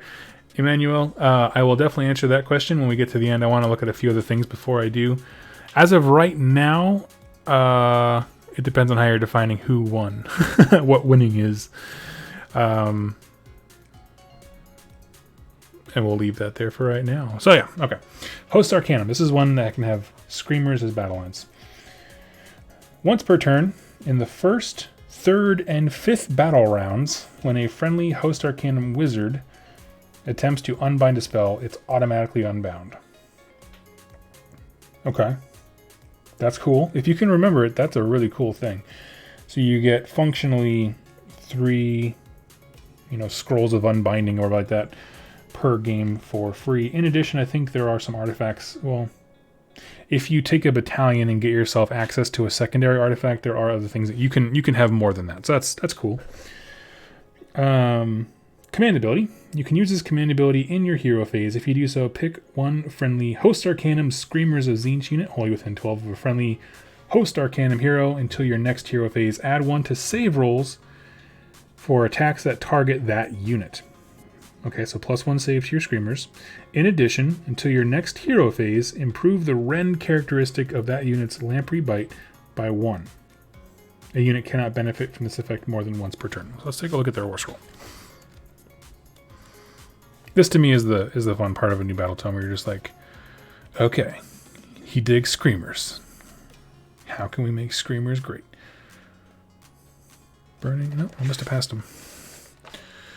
Enlighten, Carrick Acolytes, Eyes of the Nane,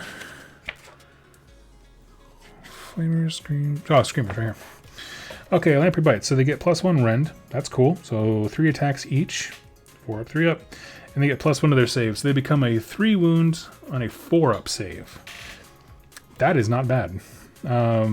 It's just for a turn, but the thing is that with them, there are 3 bases for like, how much? Like 90 points? Something?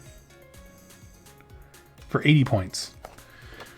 80 points gets you 9 wounds.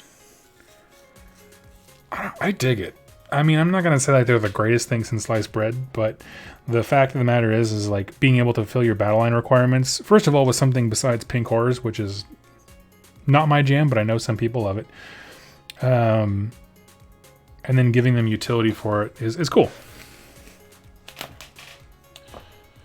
Let's see. Their command tree. After armies have been set up, but before the first battle round begins, D3 friendly Host Arcanum units that can fly can move 6 inches. Oh, that's amazing. I like that one. So if you have a huge blob of Screamers, which I think they go up to 12. I don't know why I don't just stick my finger in this page because I keep flipping back to it. Screamers, 12. Having that block move 6 inches, and I think they move 12 after that, just normal movement. Oh my gosh, that sounds fun. And then it also affects things, all of your heroes on disc, or the Burning Chariot, the Lord of Change, those all fly. So that's a cool thing. That's actually a really good one. Artifact of Power. Once per battle at the start of the hero phase, you can add 1 unit of 6 Screamers of Tzeentch to your army. Wait, what?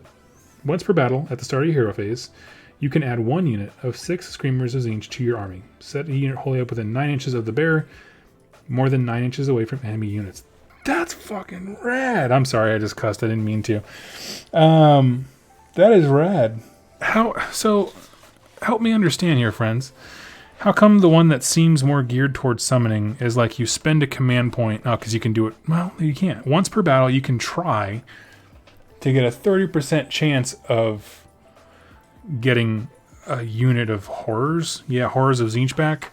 Versus a guaranteed once per battle, boom, here's a free 160 point unit. That everything around it is buffing. I love it. I love it. That makes me want to buy just a ton of Screamers. That's all I want to do. I just want to have a Screamer-focused army. Oh, that's cool. And what's nice is that you have your D3 units that can move 6 inches, so you push your first wave up, and then round 1, round 1 or 2, I'd probably summon the free ones to have that 6-man unit as a second wave. So I don't know. I think that's great. Now, our buddy James, who I don't even know if he's still listening, was talking about having Flamers and Screamers. Between the two, I'm not sure which one's the best. Because this one is definitely going to be more melee focused, because that's what Screamers do. They get into combat and that kind of stuff. Whereas the other one is more shooting focused with the Flamers. So I can't tell you which one's better, but they're certainly both very interesting. And this one seems rad. Okay, so I'm going to go on to the Cult of the Transient Form. How many more of these do I have? 2 left after this? Yep. Cult of the Transient Form.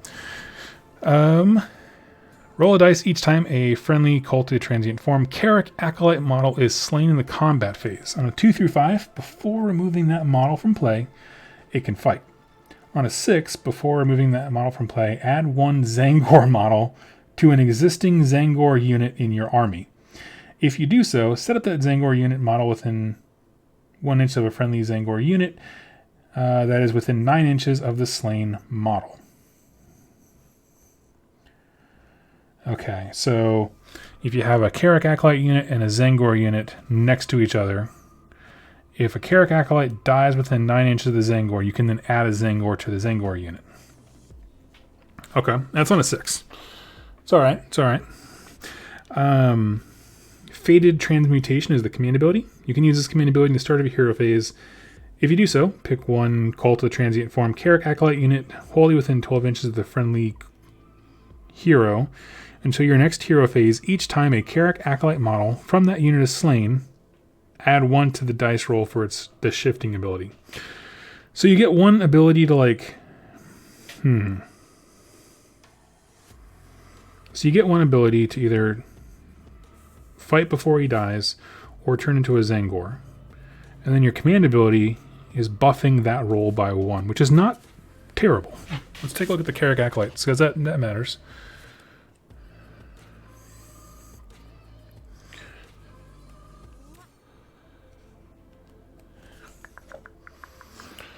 Hello world. Yeah. Go get your corn finished. You gotta go take out some wizards here. Kharadron Acolytes. Okay, what do you do in combat?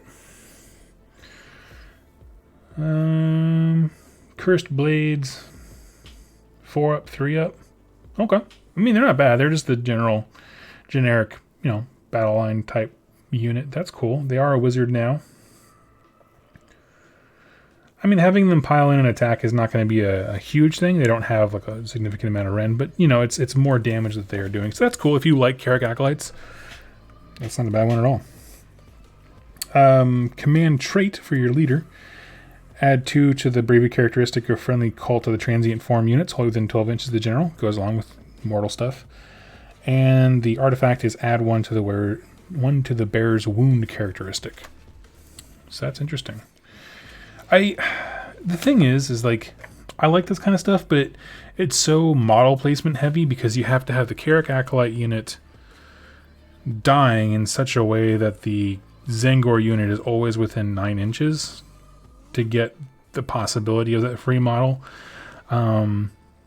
You know, it's not bad. It's not bad at all, especially if you love Zangor and you love Karak Acolytes. Using the Acolytes as a shield wall to then replenish ranks of Zangor is not a bad move. Let's see. Grim One apparently likes Acolytes, says yes. The Pyro Feign Cult. Tilt this just a smidge.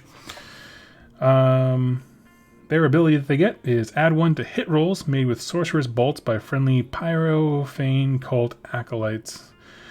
In addition, at the end of your shooting phase, roll a dice for each enemy unit that suffered any wounds inflicted by, Sorcerer's Bolts. On a 5-up, it suffers D3 mortal wounds. So let's take a look. So you add 1 to hit rolls, huh? Hit rolls. So that would become a 3-up, 3-up, which is not a bad attack to have on a unit that can go to like 40 models or something. So that's cool. 18-inch range, not bad. And we'll see that their battalion that focuses on Karak Acolytes lets them shoot again, I think, in the hero phase. So that, they have a Tzeentch Ruck with these guys, which is it's literally 18 inches is the range of the Ruck too. So they would be 3-up, 3-up, and then anyone who's hurt by them on a 5-up at the end of the shooting phase takes D3 mortal wounds. I'm down with that. That's cool. It leans into shooting, but in a very different way than, say, the Conflagration one. Immolate. Use this command ability in the shooting phase. If you do so, pick one friendly Karak Acolyte unit from this. You can reroll wound rolls for attacks made by that unit until the end of that phase. So it's a shooting thing. So you could be on 3-ups, 3-up to wound, rerolling. That's great. Subtract 1 from hit rolls for attacks made with missile weapons that target this general. Okay. The artifact is if an unmodified hit roll for an attack made with a missile weapon by the bearer is 6, that inflicts D3 mortal wounds on the target, and this sequence ends. I'm not sure what ranged attacks these heroes have. I know they have some. Or do they? I know they have some. I don't know where they are.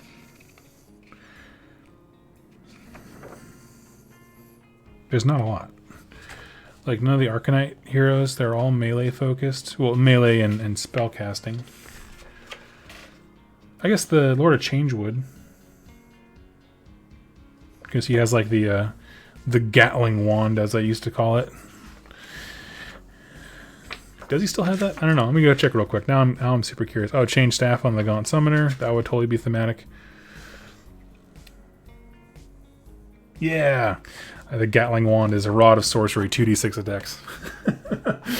Just imagine, just little magic wand. Okay. And the last one is Guild of Summoners. And then I'll take a break and answer any questions people have about these. Guild of Summoners, if your army has the Guild of Summoners keyword, your fate points can only be used to summon Lord of Change units. Okay. Instead of a fate point cost of 30, Guild of Summoners Lord of Change cost 9 points to summon the first time, 18 points to summon the second time, and 30 to summon each time thereafter. So, you're locked into Lords of Change, but there's a much higher likelihood that you will get them. That is cool. What's cool, I mean, the downside obviously is that you lose a lot of utility with your summoning chart, where you're locked into Lords of Change. So you would have to. So you're gonna successfully cast 9 spells for the first one, 18 for the second. I mean, that's still a lot, man. That's a lot. That's a lot of spell casting to get that third guy, and to the detriment of not being able to summon something to go hop on an objective or that kind of thing. So I think that's by far the most interesting use of design space when it comes to the summoning chart, for sure. Command ability. You can use this command ability in your hero phase. If you do so, pick a friendly Guild of Summoners wizard wholly within 9 of a friendly Guild of Summoners hero. Add 1 to the casting rolls for that wizard until the end of that phase. Now, the way it is worded is that it can be any unit that's a wizard, which would include pink horrors and Carrick acolytes now, which is cool. So you can add 1 to their casting rolls. Which, of course, anything that adds 1 to your casting roll increases the chance of getting fate points, which increases the chance of summoning Lords of Change. And the command trait, if this general is part of your army and on the battlefield, at the start of hero phase, roll a dice. On a 4-up, you receive 1 extra command point. And Artifact of Power, do not take battle shock tests for friendly guild of summoners units while they're wholly within 12 inches of the bearer. So he gets a standard. So, yeah, interesting stuff. Oh, Gremlin says, and they can get +1 rend to the Carrick acolytes. Yeah, we'll get to those in a second. But that is cool. I like it. What I'll go ahead and I'll do is I'll pause and I will drink a sip of water from my throat. And does anyone have any questions about all the stuff we've covered so far for Tzeentch? And that's the faction allegiance abilities, the specific, not storm hosts, that kind of thing. As far as winners from this, I really like the Pyrophane cult if you're going mortal heavy, because it makes Carrick acolytes, especially if you bring their battalion, super tasty. I really like that quite a bit, because you can get them to a 3-up to hit, 3-up rerollable wound, -1 rend, 1 damage, and the battalion lets them shoot a second time. So if you take a big blob of them, you can hash out some real damage. The second one for me is the Conflagration one, where its flamers are... that one's tied with the Screamers one, the Host Arcanum. I love those two. I really do think those two are amazing. The Host Arcanum is probably my favorite of the demon-focused ones, because you get the free Screamers, and it's like, all Screamers all the time. GW's not selling enough Screamers. Fire sale, right? That's exactly what it feels like, and I love every second of it.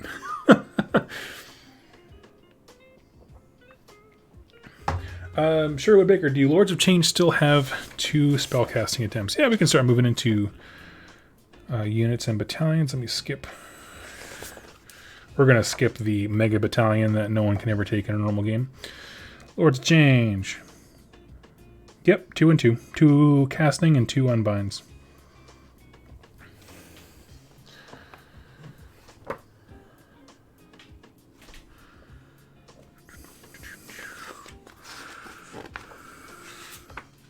Huh. Wait, wasn't there one more page? Okay, we're going to hop into... Someone asked about Zangor Covens. We're going to hop into battalions right now. So... there's a few here that I want to touch on. The big one was Tzeentch Host before. It was the big bad, and it was a pain in the butt, because basically you would start chewing into a Tzeentch unit, and then they would get replaced with something else, and it would be a big mess because you just felt like you weren't getting anywhere. At the start of your hero phase, if the Lord of Change from this battalion is your general and is on the battlefield, you can pick 2 other friendly units from this battalion and remove them from the battlefield. If you do so, set those units up again anywhere on the battlefield more than 9 inches from enemies. So now you can pull people out of combat, but you can't replace them with somebody else, which is just fine. I dig it. I really do. Because at that point, you can pull units out and then have other ones charge in, or you just disengage completely and like a refuse a flank type thing. I think it's great. I know not everyone's into it. I dig it.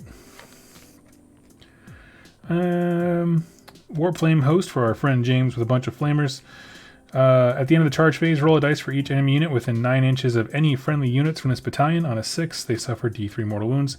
Not super great, but it's a battalion to lower your drops if you're taking nothing but flamers, because it's exalted flamers, burning chariots. Yeah, so it's everything that you wanted to do. Let's see.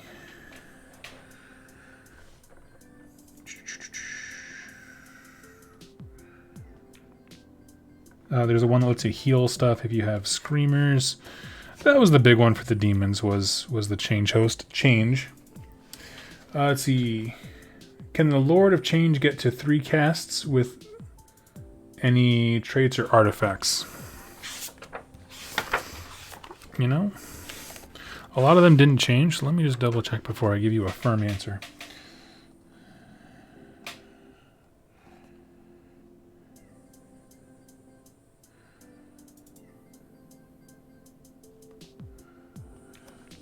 Doesn't look like it. He can re-roll casting and unbinding rolls, which is huge for him because that means he will never not cast, basically. But I don't see anything that specifically gives him +1 to his, increases his abilities to even attempt. All right, so here we are at the mortal ones. The Arcanite, is this the one I was talking about? Where is it at? Yeah, here we go. Witchfire Coven. Once per turn in your hero phase, you can pick one friendly Carrick Acolyte unit from this battalion. That unit can shoot, which with all the stuff that we talked about from the Pyro cult is so fun. Like, that's just cool. I like that. And then somebody asked about the Zangor Coven, which is 2 units of Zangor, 2 units of Zangor Enlightened, and 2 units of Skyfire. So very expensive, right? This is like most of an army. At the start of your hero phase, you can pick one friendly unit from this battalion that is within 3 inches of an enemy unit. That unit can shoot or fight. That is fantastic. It didn't used to be that, did it? No, that is terrific. I mean, Zangor Enlightened are devastating in melee. Skyfires are great at range. And even just the basic Zangor unit, if you get enough of them piled around something,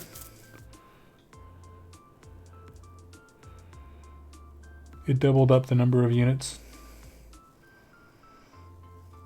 Okay. I don't remember it being that before, but my book's all packed away, so I don't know. But that's an excellent one. I mean, if you want to go Zangor heavy, I feel like that's a no-brainer. But, what do I know? Okay. Then we'll get into the units here. As far as Lord of Change goes, I think the most important part of his War Scroll to me is still there, which is Mastery of Magics.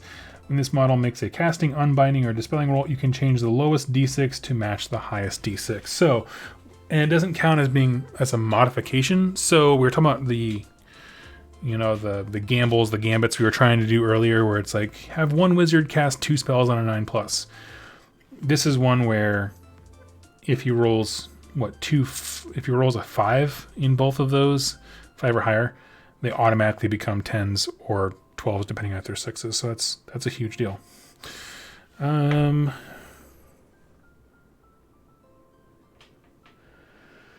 Once per turn in your hero phase, you can pick one endless spell within 18 inches of this model. That endless spell is dispelled, so he just turns spells off. I like it. Kairos is pretty cool. He didn't change very much, but he is still a very cool character. The Gaunt Summoner. Now he is, I think, like 260 or 240 points. But basically, once per battle, he gets to auto-summon something. You choose a unit from this list, and it is Pink Horrors, Bloodletters, Plague Bearers, Demonettes, or 6 Furies. Which is kind of a fun thing. Do you guys know if the AOS Warscroll app is updated? I do not know. My phone died quite a while ago, so I'm not quite sure. Let's see. Nope, I don't see it looking like it's updated. So that's cool. I like it. We have all the heralds as normal. The different flame attacks they have. I'm going to move right along.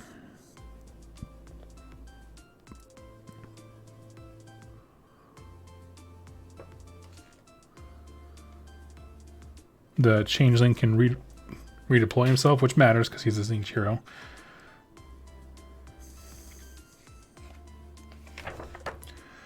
Let's see.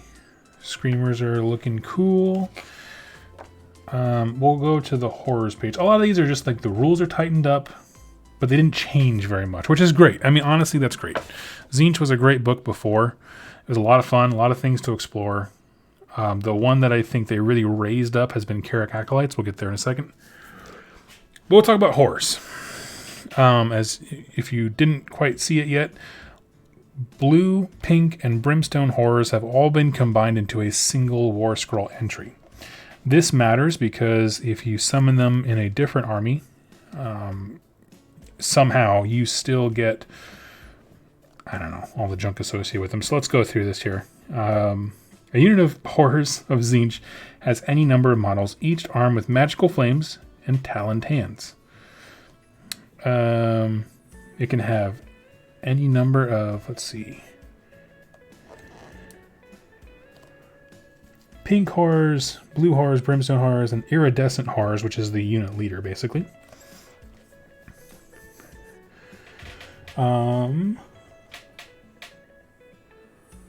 The Hornblower and the Icon Bearer didn't change. The icon still lets you, like, if on a battle shock roll of like a 6 or something like that, you still get models back. I'm trying to find the rules for, here we go, split and then split again. So when you allocate wounds or mortal wounds to this unit, you must allocate them to a pink horror if it is possible to do so. Each time an iridescent horror or pink horror model from this unit with this ability is slain, you can add 2 blue horror models to that unit after removing the slain model. Each time a blue horror is removed from this unit with the ability you've slain, you can add 1 brimstone horror model to there. Set up the additional models one at a time within 1 inch of the position of the slain model. So you start the game, let's say, with a unit of 10 pinks. They start taking fire. You have to take out all the pink horrors first, but as you're doing them, you're replacing them with 2 blue horrors. And once all the pink horrors are gone, then you're free to mix and match between allocating wounds to brimstones or blues, as long as the pinks are gone first. This unit's a wizard while it has 9 or more pink horrors. It can attempt to cast 1 spell in your hero phase and unbind 1 spell. And it has the same, I think a similar spell we had before. Add 1 to hit rolls for attacks made by that unit until the next start of the hero phase. So yeah.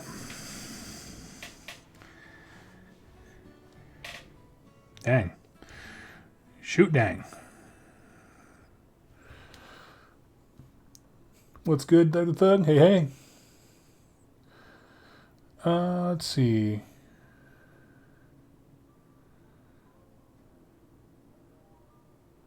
Sorry, I was making sure I wasn't missing any of the comments.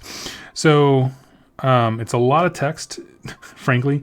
The only thing that I don't have a problem with it. It's just that you have to put the new horror models that you're putting down within 3 inches of the ones that were cut in half, basically. So you have to put your 2 blues within 3 inches of your pink, your brimstones within 1 inch of the blue horror, 3 inches of the blue horror, that kind of thing.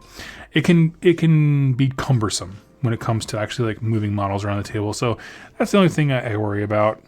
But the truth of the matter is, it is a good reimagining of the unit in terms of like making the rules very clear. It's just cumbersome, I think. That's my opinion anyway. But I don't mind it.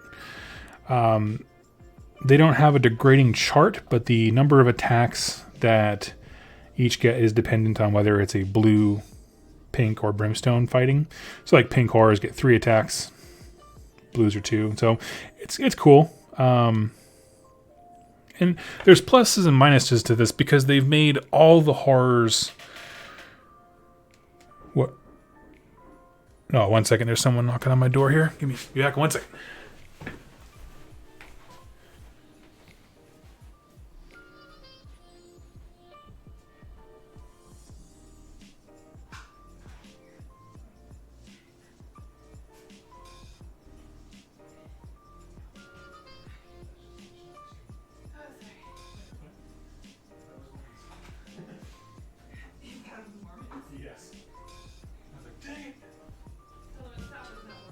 Okay.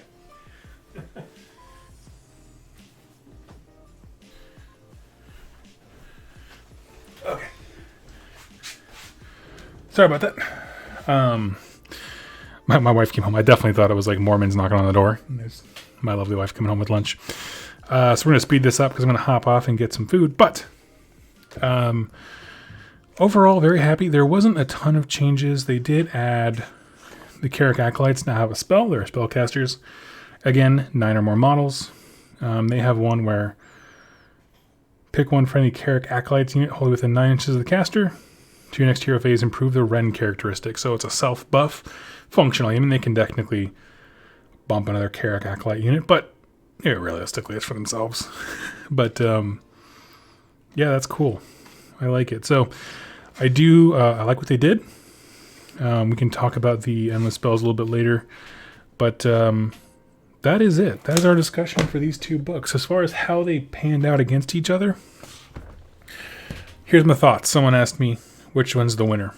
I think Kharadron Overlords walked away with the most because their book was in such a worse place before today, if I'm honest with you. I think that they're going to take some adjusting to get right on behalf of players, but I think when they do, there's a lot of fun things in this book. Like, truly, I mean it. A lot of high mobility, a lot of shooting now for a shooting army, because I don't know, it used to not be so. Moving garrisons around is pretty cool with the boats. As far as, power level, I have no authority to speak on this. I have no idea. I'm not going to answer it. For me personally, I tend to lean towards Chaos. It has more Warscrolls. It has some of the coolest sub-factions around where you can make Flamers and Screamers and all those things battle line. If I was someone said to me, "Hey Doug, I'm going to give you a fully painted army of one of these two based on how much you like their new books," I'd go with Tzeentch. But I think KO walked away with quite a bit for their fans, and people who have been dedicated to that army for quite some time, I think will be very much rewarded. So yeah.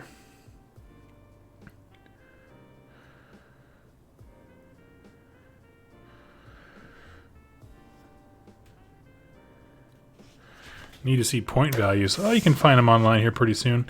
I already went through some of the stuff on... let's see. If you want melee, those aren't for you. Exactly. Yep. There's some cool things you can do, like some crazy builds you can try to do with them, but fundamentally, I agree with you. Are you going to buy Ether War? Probably not. I'm trying to stick with my Nurgle and be a good boy. So, friends, I'm going to go ahead and hop off and get some lunch that my wife hunted and gathered for me. And friends, I will see you. I'll probably be doing a hobby hang either tonight or tomorrow night just to get some more painting done and hang out with y'all. We can talk more about the books, a little more casual style there, but this is my review of them. Thank you so much, Games Workshop, for sending me these guys. I love sitting down and chatting with people, working through ideas on the fly and answering questions that people have. It's more interactive, I think, than just reading the book to people. I hope to see you guys in my next video.